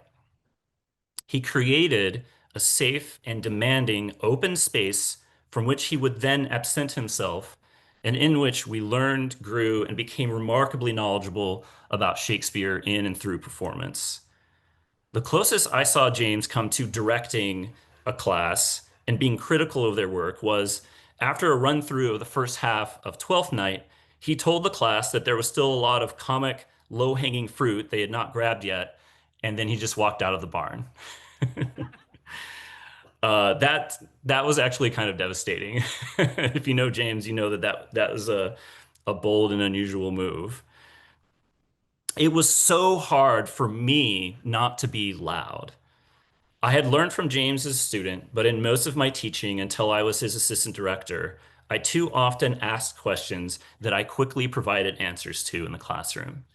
I was scared of silence in the classroom. Working with James at Wyandotte, having chats with him riding in his car about which scenes needed more attention, or sitting at the dining room table at the end of the day discussing the next day's schedule, I really started to understand the confidence that made his quietness possible. I struggled not to tell students where that low-hanging fruit was in Twelfth Night and in many other scenes in my summers with James. I'm kind of an ambivert, if that word really means anything, as far as academics go, but I generally tend towards the noisier side in my work and teaching. Every day in the classroom, I am pushing myself to be more like James, and there is truly not a day that goes by that I do not think about him and his example in some way. I guided our English players in a performance of the trial scene in The Winter's Tale last semester, and I shared many anecdotes about James and Wyandotte, and I texted Laurel about how much James was on my mind, but I held back from directing many of their staging choices. I'm having students in my Chaucer course take turns reading lines from the Canterbury Tales aloud in the original pronunciation, and I am mostly avoiding micromanaging them. James set such an ideal example. I still struggle to live up to it each time I teach, but it feels good in the same way that it felt good to struggle to live up to the potential I knew he saw in me at Winedale, but that I did not yet see in myself. I miss James every day, and while I was doing this already, I compensate even more now by filling every classroom with what I learned from him. I try really hard to make that be simply questions that I am sincerely asking. And I'll stop there. Thank you.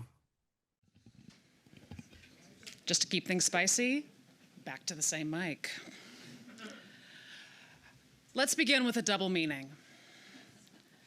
In the Elizabethan playhouse, the discovery space had a very specific physical meaning. It referred to the curtained alcove at the back of the stage, a place of revelation.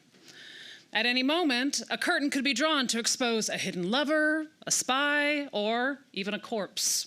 It was the part of the theater designed for surprise. Today, I want to borrow that term for something less architectural and more imaginative. In our shared rehearsal rooms, the discovery space becomes the environment directors create for actors to explore. The space where we test ideas, make mistakes, and find the play together. But of course, there's an irony in that. When Shakespeare was writing, there were no directors.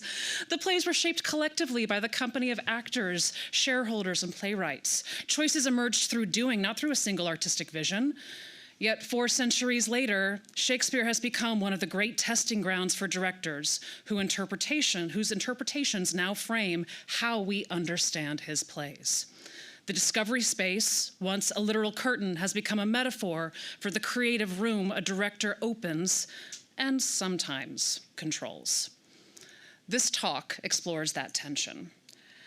I'm going to look at how Dr. Loehlin reimagines what it means to lead an ensemble. His directing turns the rehearsal room into a discovery space built on learning, collaboration, and shared ownership. We'll travel through the production process, placing his approach alongside the work of several professional Shakespeare directors. Together, these examples reveal how James both joins and resists the modern idea and training of the director as auteur. Like his professional counterparts, he builds a discovery space where Shakespeare can come alive again. But his version restores something closer to the spirit of the early modern playhouse, where discovery was collective and the art of direction grew out of the shared act of play. Before a director even thinks about casting or concept, there's a quieter but equally creative phase, deciding which version of Shakespeare to stage. Few Shakespeare plays arrive in a single definitive form. Each exists as a negotiation between quartos, folios, and centuries of editorial hands. And every choice a director makes subtly reshapes the work.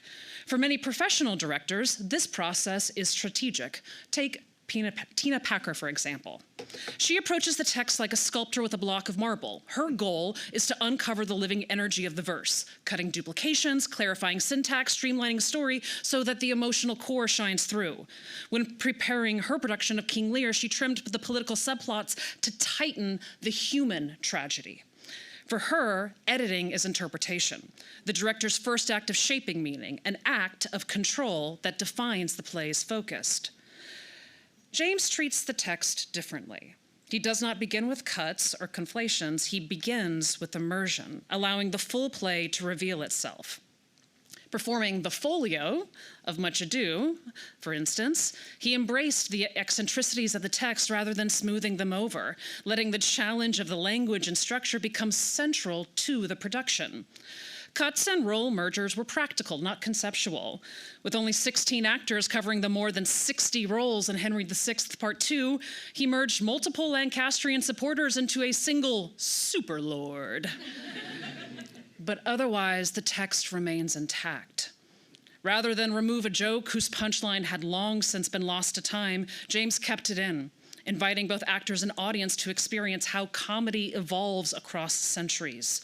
Moments are only trimmed after they've been lived, tested, and understood through performance. For Loehlin, editing is not about efficiency, but about understanding. he lets the play reveal its shape, creating a text that the ensemble inhabits and builds together. Where Packer sculpts, Loehlin listens. Both recognize that every line removed challenges the moral and musical balance of the work. But for James, the goal was not a perfected text. It is a text that belongs to the ensemble, crafted through collective discovery rather than imposed control. When most professional directors begin work on a Shakespeare play, they start by shaping the world of the production, defining its tone, visual language, and thematic frame before the first rehearsal ever begins. Tony Award winner Rebecca Teichman, for example, often starts by developing a strong visual metaphor with her design team, an image or atmosphere that captures the emotional logic of the play. Her production of Twelfth Night used shifting fabric and reflections to mirror themes of disguise and transformation. The design itself became her form of textual analysis, a way of turning thought into image. James's process moves in the opposite direction. Instead of beginning with a visual concept, he begins with community. His first design meeting is simply the ensemble gathered under the pecan trees, scripts in hand, reading aloud. There's no pre-decided world, no abstract frame, only voices testing language in real space. Meaning emerges through sound, rhythm, and shared curiosity. The barn itself, open to the Texas light, alive with birds, snakes, and summer air, becomes the unspoken design, shaping the production through its presence. Where Teichman constructs a visual architecture for interpretation, Loehlin builds a human one. Her authenticity comes from design, his from community.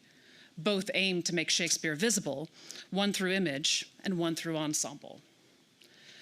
Now, casting not only shapes the roles on stage, but also the kind of community a production creates. In Nye's Directing Shakespeare in America, Bill Rausch, the former artistic director of the Oregon Shakespeare Festival, treats casting as an act of civic imagination. His multi-ethnic, gender-inclusive ensemble, such as his 2008 Hamlet with the female Laertes and a multiracial court, embodies his belief that Shakespeare's world should, quote, mirror the diversity of the community it serves. Loehlin's casting, by contrast, though, occurs within a fixed community. University students who sign on for a summer of collective labor. He chooses not the most polished performers, but rather the most curious collaborators. The ensemble's diversity is temporal rather than demographic. Students from different disciplines, majors, and life paths. What Rausch achieves through intentional inclusion, Loehlin achieves through immersion and shared purpose. Both redefine the company as a micro-community, but James's community is educationally constructed rather than institutionally curated. Once rehearsals begin, the discovery space takes physical shape, first through language, then through movement. Now, both professional directors and James typically begin with the text, but they just enter it through very different doors. Dr. Ralph Allen Cohen, co-founder of the American Shakespeare Center, starts the rehearsal process with a precision in tending to how Shakespeare's language works. Cohen treats the text as a map of performance, syntax, rhetoric, meter. These are all clues to thought and emotion.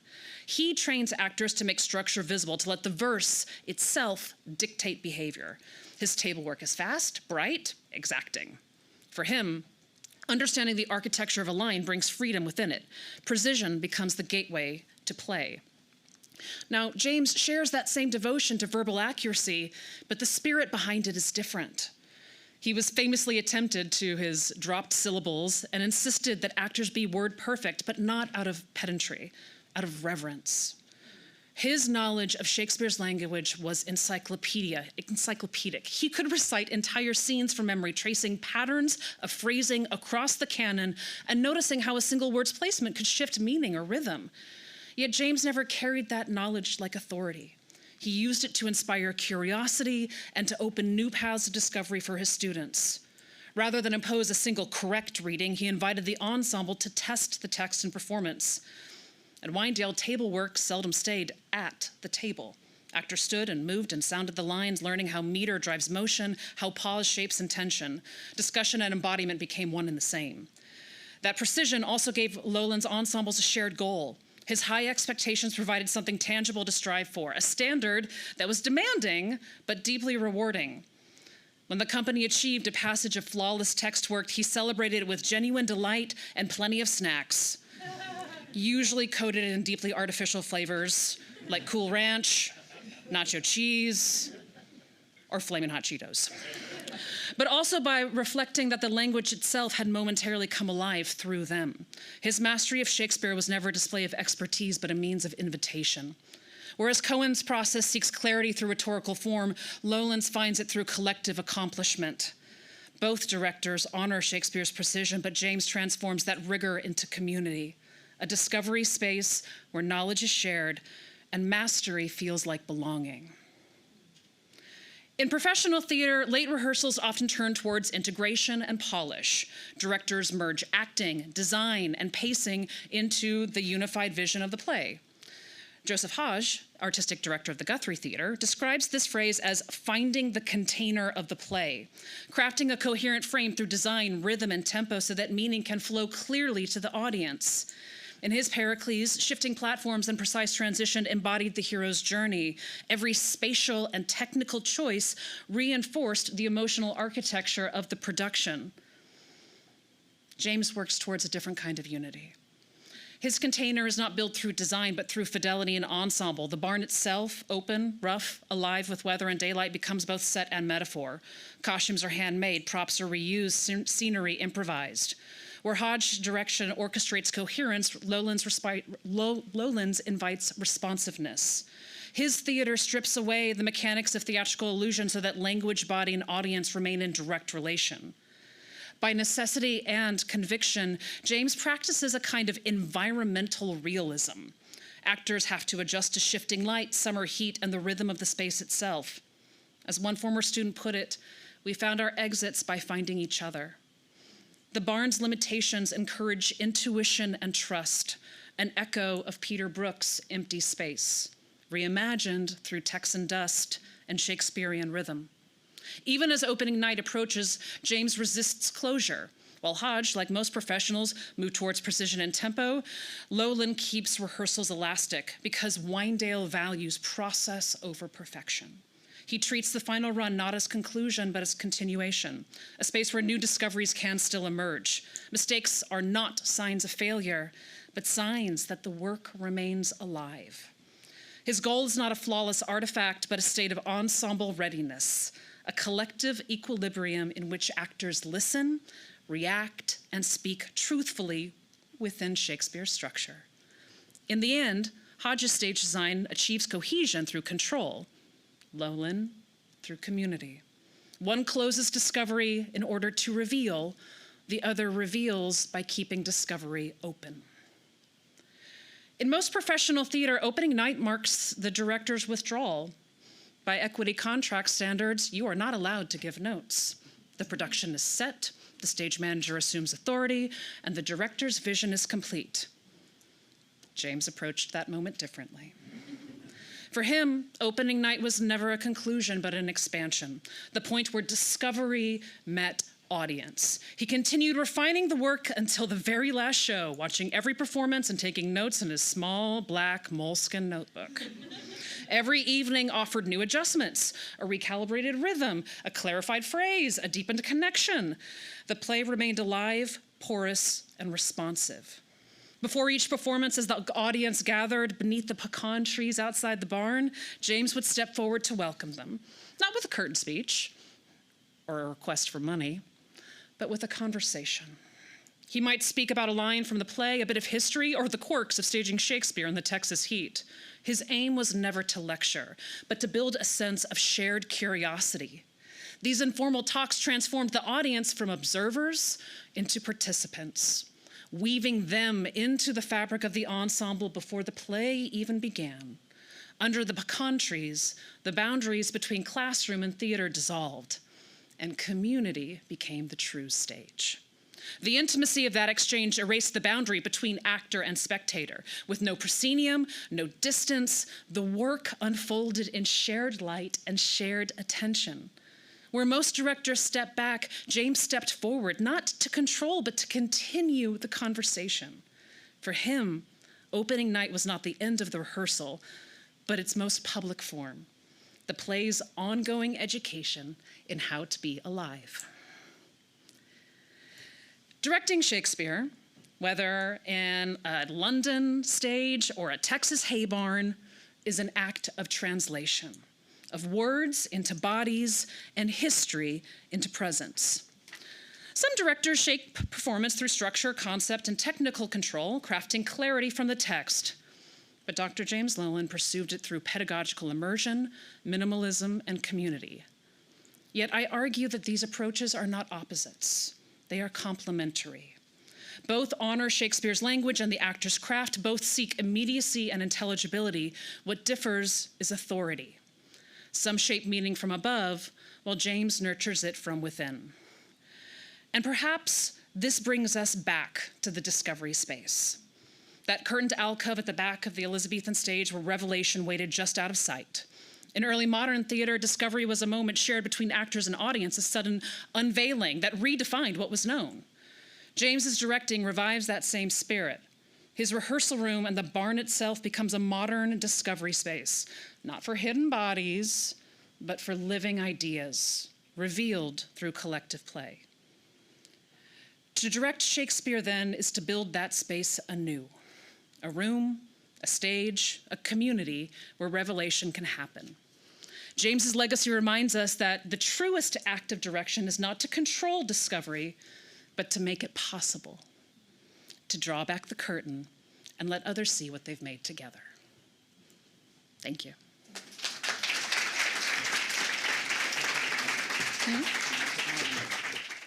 Okay, all right, so, and the last paper. The prospect of playing King Lear, as was mentioned earlier, as part of my Wynedale assistant director duties, which James Loehlin floated back in 2006, was frankly terrifying. A mature, relatively doctoral student, I was twice too young to play Lear and twice as old as the average Wynedale, who was built to survive those long, hot summer intensives. Bard camp on the Brazos, as one wag called it. In reality, of course, the opportunity to climb that mighty mythic mountain under the guidance of a master teacher made the choice a no-brainer. What I couldn't have appreciated, however, was the enduring impact the experience would have on my future teaching career, and by extension on those that I and my colleagues continue to teach today. It is James' living legacy beyond the Brazos that I want to celebrate here. The here, in this case, being a community 1,500 miles away in southwest Virginia. Nestled in the Shenandoah Valley's historic town of Stanton sits the Blackfriars Playhouse, the world's only recreation of Shakespeare's indoor playing space and home to the American Shakespeare Center, a professional repertory company that explores theatrical expression through early modern staging conditions. As in here with most obviously universal lighting. The ASC's mission to illuminate, literally, Shakespeare through performance, research and education was supported by the 2001 launch of the Shakespeare in Performance Graduate Program, an educational partnership under the accreditation of Mary Baldwin College, now university. Advancing the ideal of the multi-hyphenate practitioner scholar, S&P's unique 3-year MLit MFA program offers what we claim in our more prolix moments to be a Renaissance education in Renaissance drama. Given that both programs reside in the ampersand connecting Shakespeare in performance, study, and practice, it's hardly surprising that Wynedalers quickly took notice of S&P, nor that James, accompanied by Laurel, would spend a semester teaching in Stanton in 2009, firmly cementing the relationship between the two institutions. When I arrived the following year as a newly minted, if old cheese, faculty member, along with my teaching duties, I was tasked with helping reconceptualize the MFA component of our program. While the MLit enjoyed notable success in producing educators and budding scholars like Drs. Casey Caldwell and our deeply missed Bob Jones, the labour-intensive pre-professional MFA degree inevitably struggled from the limited support of a rural college community, leaving its training somewhat unfocused and certainly under-supported. Over 18 months, core faculty marshalled our resources to construct the MFA company model. A final year intensive during which matriculated MLit students form a troupe to rehearse, perform, and write about a season of 5 to 6 early modern inflected shows. Built upon the pillars of collaboration, multidisciplinarity, and entrepreneurialism, say that when you're drunk, this intensive ensemble approach to theatre training aims to prepare multi-hyphenate graduates to enter a rapidly evolving job market as theatre practitioners, educators, and frequently both. While the goals of a pre-professional training are clearly different to those of a largely undergraduate humanities program, I was struck by how often during these design processes I found myself repeating versions of the phrase, well, what James does at Wynedale. Teaching in this stable model for well over a decade now allows me to identify strands of Wynedale DNA, some of it of shared parentage for sure, encoded in the body of the S&P program. To illustrate my point, I will gather just a few of these genetic strands around S&P's core pillars that I mentioned above. While theatre often self-identifies as the most collaborative of the fine arts, as choreographer Twyla Tharp noted, collaborators aren't born, they're made, one day at a time, through practice, through attention, through discipline. While a Wynedale's day was shaped around discipline and routine, from sweeping the barn every morning to sewing endless pairs of pumpkin pants in the afternoon, to singing for your supper in the evening, what these daily practices had developed was ownership in the process.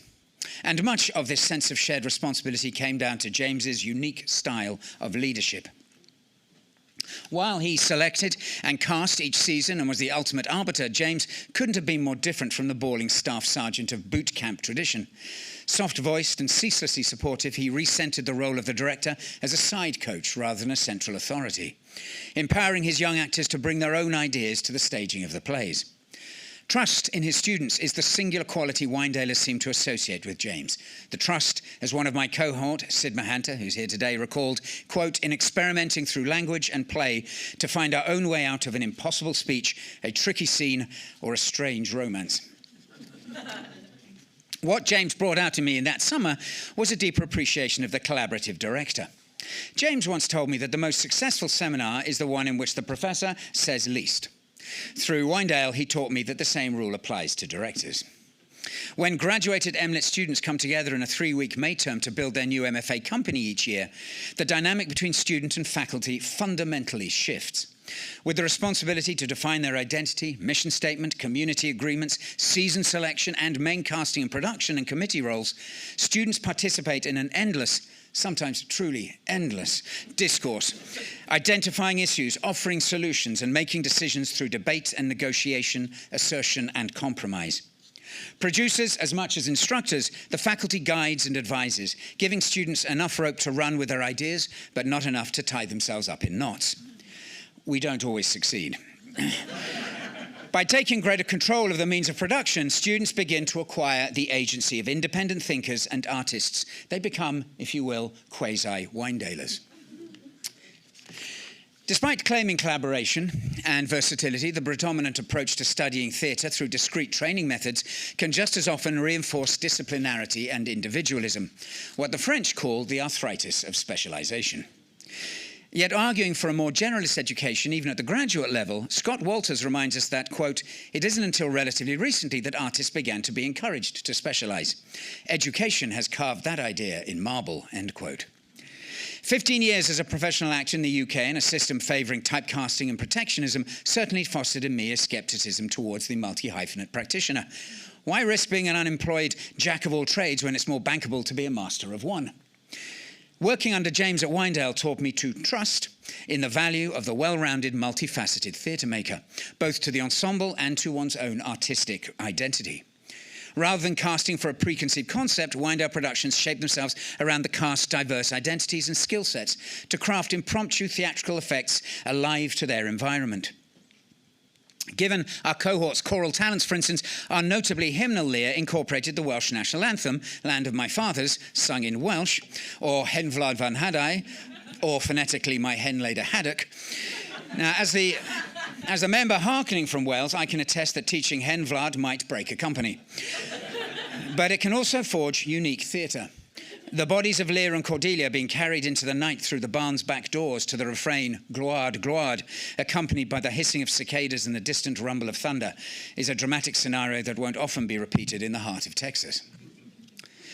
Pursuing the kind of bespoke dramatic experience offered by Wynedale, our S&P program is structured to ensure that MFA students cannot rely on one discipline.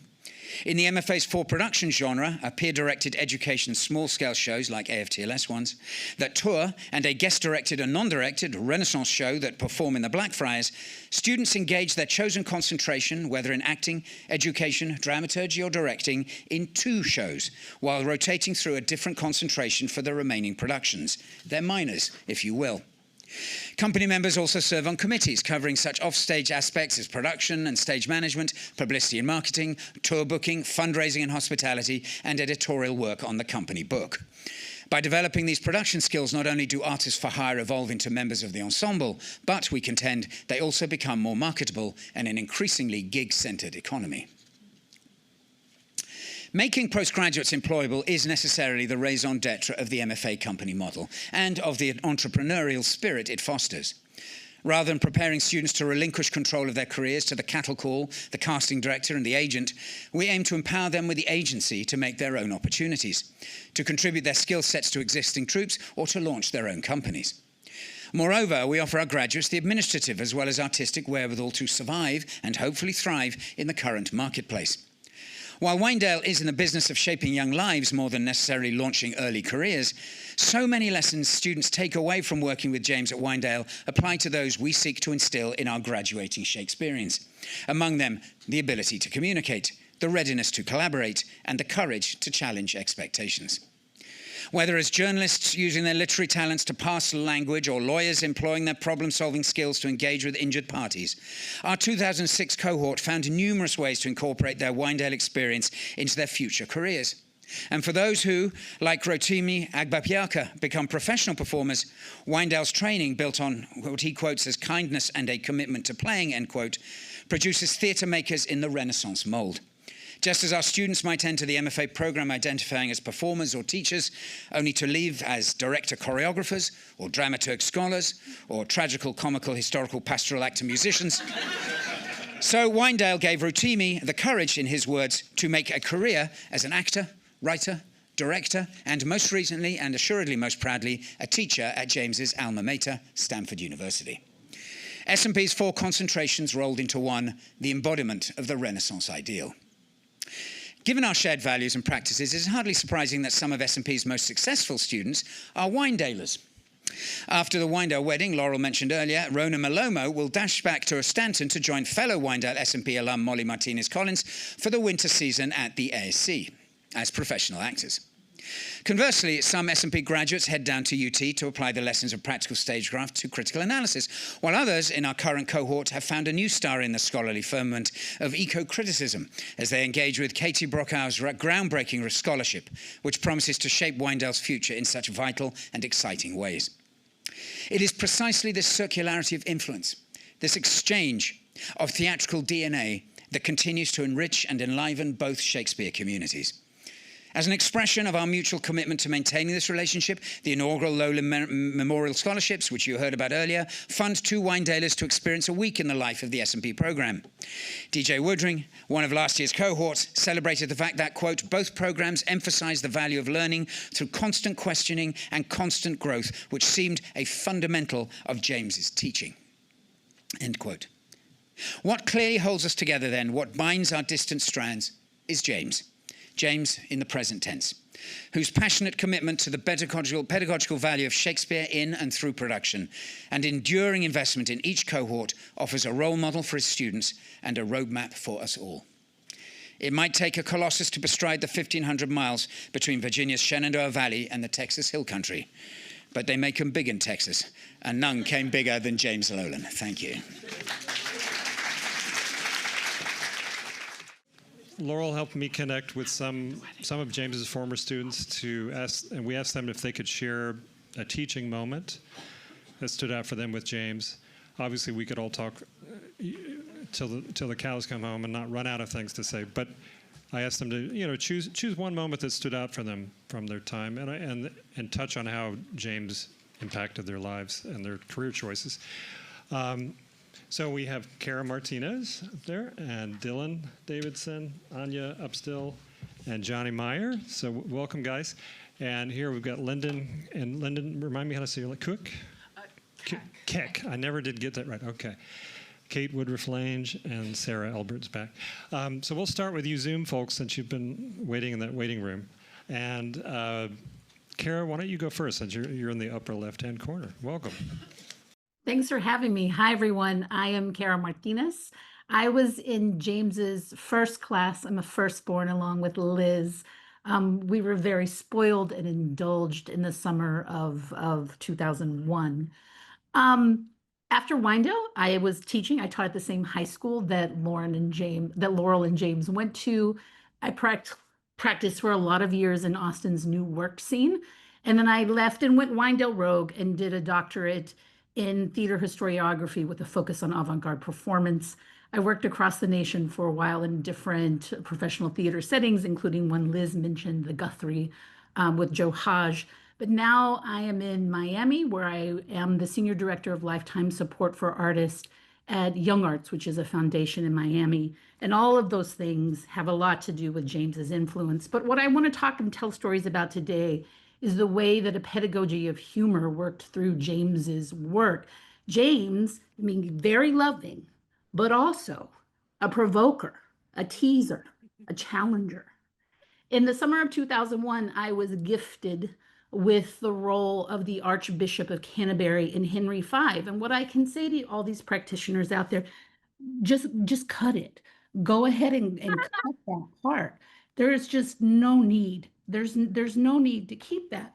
But James, being James, was like, look, you're going to do this, and I think that you should be word perfect.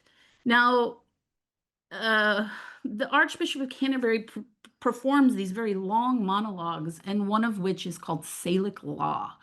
And I have performed modernist stream of consciousness language that was easier to deliver than the Salic Law speech, which goes in circles trying to find a reason to allow Henry to invade France. There's talk of rivers. I had no clue. I was just like doing this thing. And I would come off stage and like be very close to having it word perfect. And James would be like, well, I mean, you were close, but I don't know that you meant it. And I didn't mean it. No one meant anything in that speech. And he's like, I want you to go out there and try to mean it tonight. So I would go out there and like try to mean Salic Law. And I would get close and I'd come back off. And he's like, yeah, but what would you do if you had some props? I'm like, props? I'm barely surviving, James, and now you want props? And so I would go make like weird maps to nothing that involved German rivers. And I'd get out there, and my scene partner, Cletty, and I would do this Salic Law speech with props. And then he would be like, well, that's great, but there's a lot of alum coming tonight, so I want to see if they'll verbally respond to Salic Law. Which is like nonsense. No, this should not be happening. And so I would go out there with my props and like just sell my soul to the audience and we got a call and response moment with Salic Law, a cheer on the line as clear as the summer sun. And I exited in my very cocky fashion and like looked at James like, challenge, check. And he said to me, yeah, but the line is to find his title with some shows of truth. And you said, in truth. I'm like, what? Are you out of your mind? And he was in the best possible way, because I kind of think it takes that kind of thinker to guide people through the experience. My experience with James is that he worked in that space of humor with me. He let me go way, way too far on a 5-line servant speech that had no business going too far. And he asked me to be vulnerable and gentle when needed, and in all's well. And I think great teachers know the text, but gifted teachers know how to ask for the multitudes within you. And for me, as a person who's also taught for many years, what I saw as James' gift was asking you to let those multitudes rise and to do it through a space of, yes, love and expertise, but also great humor. Thank you. Thank you, Kara. Dylan, would you like to go next? Sure. Hi, everyone. I'll spare the introduction and just tell my story because I know we have limited time. Okay, my most unforgettable James teaching moment was also a moment that crystallized the no performance is a rehearsal ethos of Shakespeare at Wyandotte. I was playing Richard II in 2019, and we were working on his final scene in that play, in which he gives a long, intimate, and philosophical soliloquy about time, music, and death before being murdered. I had tried it a few different ways. I really wanted to be as funny as I could make it, but James and David, my best friend, the AD, were pushing me to find the humanity in the scene, to try to find a moment of direct empathic connection between Richard and the audience. The way I remember it, it was early enough in the summer that we hadn't put out the chairs yet. All of our performances were for each other, the kind of performing that can be raw and experimental, where you can risk embarrassment and failure to search for a way to make the scene work. I was trying to charm my classmates with my command of the verse, and the pathos was not coming across. We were preparing to run the scene again. I entered alone from backstage when suddenly James appeared backstage to talk to me. We were standing there by the prop tables, and James, very quietly, so no one else would hear, said, "Next time you try the scene, do it like Mr. Rogers, like you have a very special secret to share with them, but you need to trust them first." And then he went back out and we ran the scene again. I can barely describe how that performance felt. It was as though all of the ego and insecurity that had me focused on how well I could do the speech were swept away. I was able to look at my classmates and really speak to them as Richard. That performance for my classmates with no seats in the barn was the performance of that scene. I chased it all summer and never found it again. That was frustrating for a while, but as the years have gone by, I've come to feel grateful that I even had that experience at all. I feel how sacred those private performances were when we were all dissolving into the work and making the play happen together. It's no coincidence that the conditions for this kind of theater were created by James making precisely the kind of sincere, open, caring gesture that he was asking me to make in the scene. He showed me that tangled up in all of my pride and insecurity and perfectionism was a raw desire to speak simply and directly to the people in front of me. And it was instantly clear to me in that moment that all of these qualities were the key to playing the character. I'll never forget that moment because James's direction helped me find the best part of myself. The memory of that moment is awakened in me every time I'm able to put away petty concerns and simply do what is required. Thank you. Beautiful. Thank you, Dylan. Anya. Welcome. Hi, y'all. I'm Anya Upstill. I'm a theater maker, a teaching artist, an adjunct professor. I live in New York City, and I was a part of the 2009 and 2011 summer classes. One of those with Dr. John Meyer, who's also on this panel. It was really is really an honor to speak today. I don't think there's anyone who's had a greater positive impact on my life and my thinking and my work than James Loehlin. You might be able to hear, I feel like it's hard to talk about without tearing up, actually. But when I think about James, it's not really necessarily like a specific memory, but I I think about his laugh. I think his laugh was the sound I chased every summer. You know, it's like always wanting to make James laugh, and his joy in his work and the joy that he took in all of us. More than that, you know, I'm a teacher now. I work in theater. I get the honor of passing on some of the ways that James was with us. And it really has meant that my work is rooted in joy and rooted in collaboration. And more specifically, the belief that we all have creative and intellectual potential. He made me feel like I had intellectual and creative potential. And I think he gave that gift to all his students. And it's a gift that I hope that I can give all of my students to make them feel like they have uh, the ability to understand concepts, to understand maybe even some of the greatest work in the English language, and that they have the ability to create what they want to see in the world. Thank you.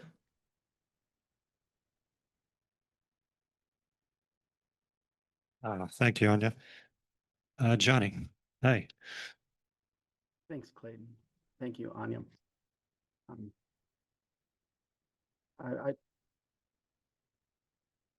Um, when yeah, I want to say, Anya, since you just cut off earlier this year, when President Trump was tweeting about um, taking over the Kennedy Center because of drag shows for children, Trump was actually talking about one of Anya's shows at the Kennedy Center. I think I want to point out that little bit of weird influence on our current world. And James loved politics, politics especially.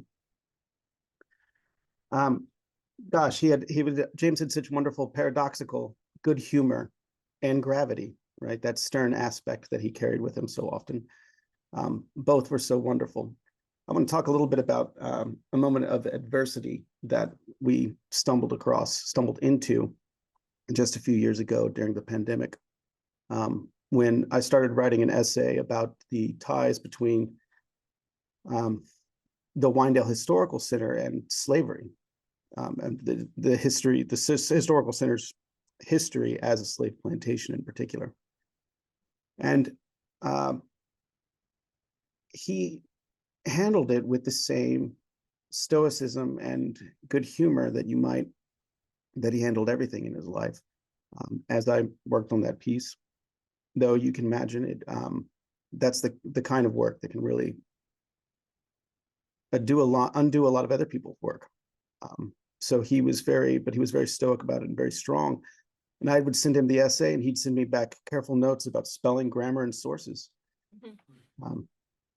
And I'd continue to send him other pages, and he'd send some more thoughts back. And his sort of grace in adversity and in difficult situations, I think we all saw his capacity for hard work and his ability to maintain himself, and his sense of self-control and all that was just wonderful.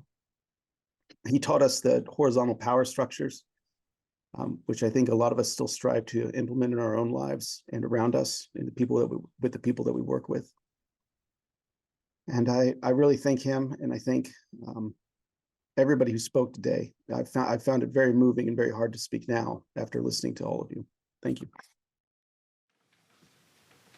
Hi, my name is Lyndon Kelder, and I have been an educator for most of my career in various capacities, and currently I work on curriculum for a coding boot camp. As a student, James cast me as the provost in Measure for Measure, and especially as an undergraduate, I really had no context for who this character was or what that meant. I didn't know much about early modern prison culture, and I certainly didn't really know who this character was. And I struggled with it for a while.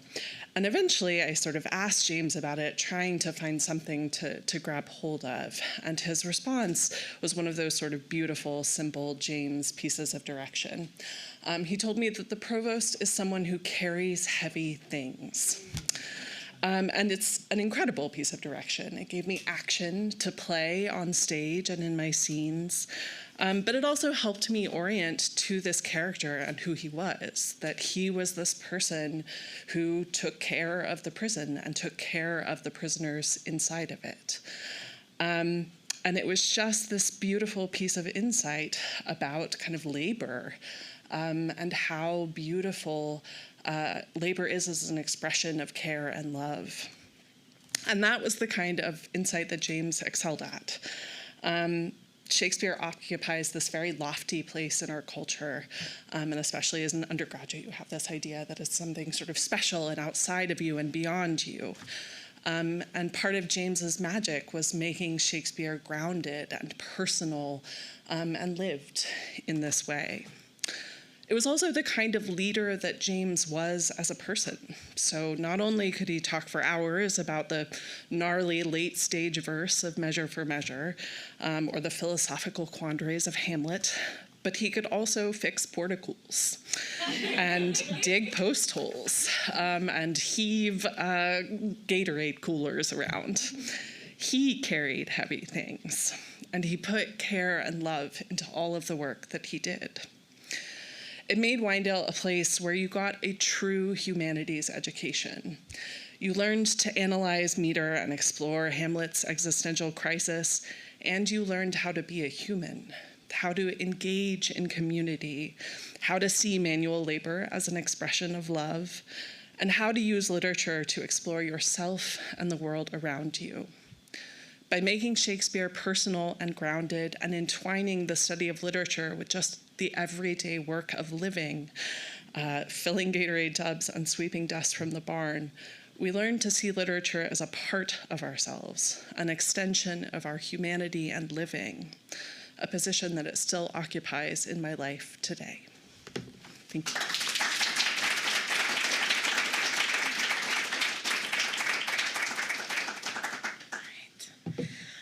Hi, my name is Kate Woodruff-Lange, and I was a student with James in 2002. It was my second summer out at Wyandotte. After a 5-year gap because of where I was at school, I couldn't get back. But I had met James before. My father is Paul Woodruff, and you mentioned that he, I would just say that whenever we spoke about James, my father would say he's brilliant. And that wasn't something he tossed around often. So the feeling was mutual. And I remember seeing him as Malvolio in one of the early Shakespeare in the Parks at Zilker Park. But what I really want to talk about is something that is a unique experience to me. I have brought all of my children to the plays. I think we've missed 2 years ever since that 2002 summer. My first child was born in 2005, and we came to Hamlet in Dallas for the first. We saw the first half, and then we were done because she was a month old. But one of the gifts that James gave us as audience members was the students' deep understanding of the language conveyed an understanding to all of us in the room. And the gift of that cannot be overstated. My children understand Shakespeare. They enjoy Shakespeare. They engage with it in a way that is not typical for young children. Some of you may remember recently in A Much Ado, Leonardo threatened to kill Hero, as he always does, and my then, I think, 8-year-old stood up and said, "No!" Correct. When the pandemic hit, I was in charge of teaching our kids briefly, and Jane wrote an essay on the importance of listening to the words, that Shakespeare should not be taught in a text, it should be taught in performance. And she argued with such beautiful passion, and a lot of that comes from all of those years sitting in the barn, and I'm grateful, so grateful. The last thing I'll say is that James as a person took great joy in what we think of as the little things, a good meal, a good game, even volleyball, and gathering. I know I got to take part in a couple of the New Year's Eve parties, but I wasn't in Austin for very long. So those are not the little things. Those are sustenance. That's the meat of life. And I love how James truly enjoyed that feast. Thank you.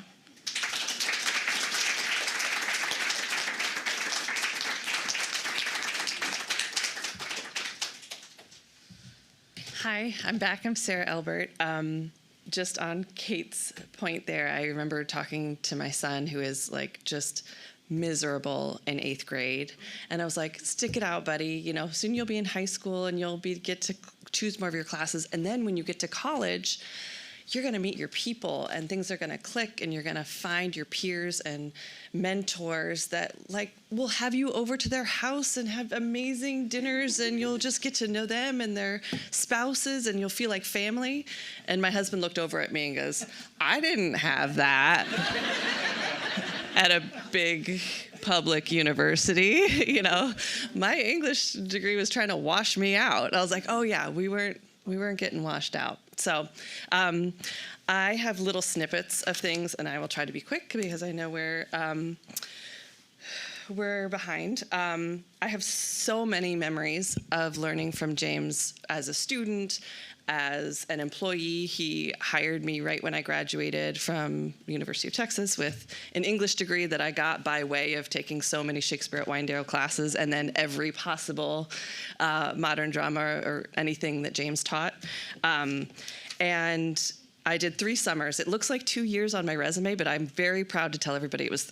I could hang for 3 summers at least. It was 2006, 7, and 8. So it's wonderful to see you all here. As a boss, he was patient with me and kindly overlooked when I would arrive at work, 21 years old, face puffy from heartbreak, or far more frequently, hungover. Like, how did we used to drink so much? Does anybody know? Like, how are we still here? So he was very kind to me. He'd be like, oh yeah, you're sick? Okay, you can go home. I'd be like, thanks. So as I said, I took all of his modern drama courses in the off season of Wyandotte. And I have this little slip of paper because I'm a note taker and you guys have all said very profound things today. So I have them written down. But it says, okay, note for all. If you think you know your lines, you don't.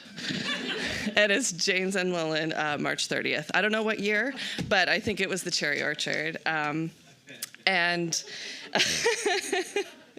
another one that struck with me that just is helpful in a myriad of settings is that once I was, I think, probably a sophomore at university and working with Clayton at a SOS, a Shakespeare outreach session, and there were 4th and 5th graders coming to work on a scene of The Tempest.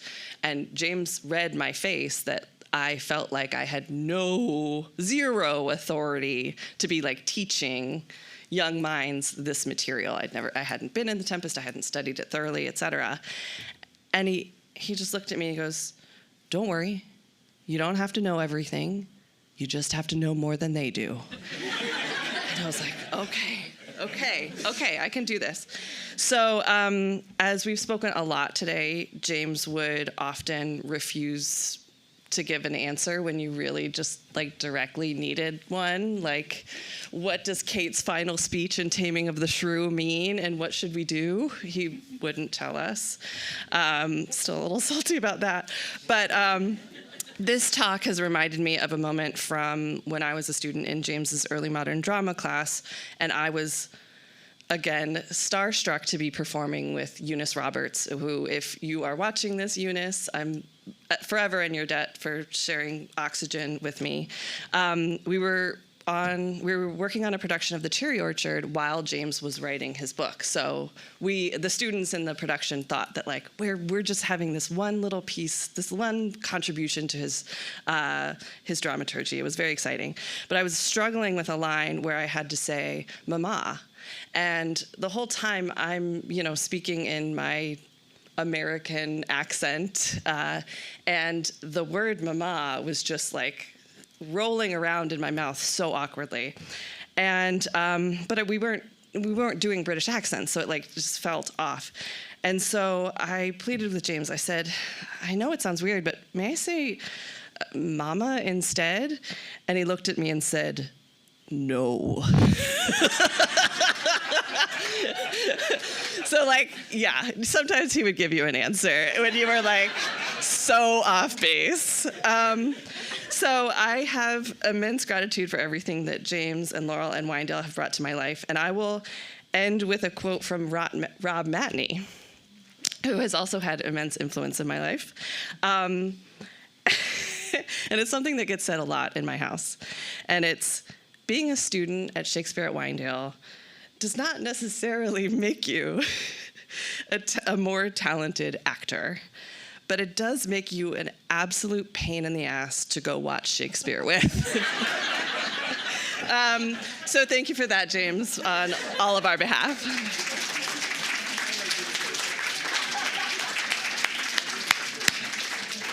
All right, can we give one more big round for all our former students? Thank you guys so much. Really special.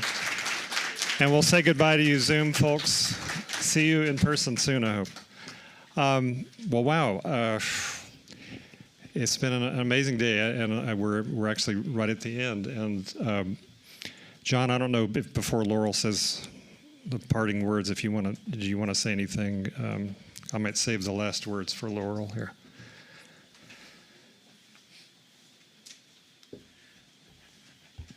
Well, thank you, Clayton. And I'll just say on behalf of the Department of English, thank you for being here.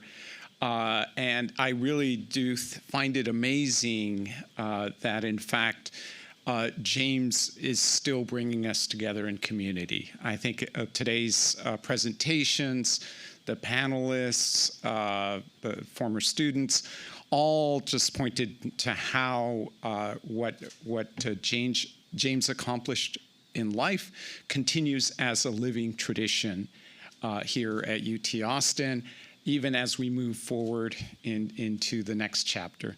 So with that, just once again, my thanks to all of you for being here, and I'll go ahead and turn it over to Laurel. And I just wanted to add that this is the beginning of what we hope will be an annual gathering of some kind, because I think there's endless material for us to continue to revisit, explore, share many more stories. So I'm excited we were able to do this, and Laurel had something special. Some final words from James to end with. I can't thank you enough, Clayton. I mean, this has been incredible. So this was from a lecture he gave at Dartmouth years after he had been there. He went back for some symposium, and he talked about ownership of the material with students. And he said, the most important thing that performance gives to students is a sense, perhaps illusory, but nonetheless truly earned, of mastery over the text. They feel that Shakespeare belongs to them. They have made his words their own. They have bodied forth his characters, given them a local habitation and a name. Performance gives students an investment in the work, whether it is a short scene for a class, an interpretive approach to a play, or a full-blown production. Performance demands a level of active engagement that is vital to both learning and teaching. There are costs, of course. Performance takes a lot of time, both inside and outside of class. But in my experience, students will rise to whatever demands one makes on them because the payoff is great. Performance involves the students in learning as a dynamic public activity in which everyone participates, and the results are immediate and evident. That's it.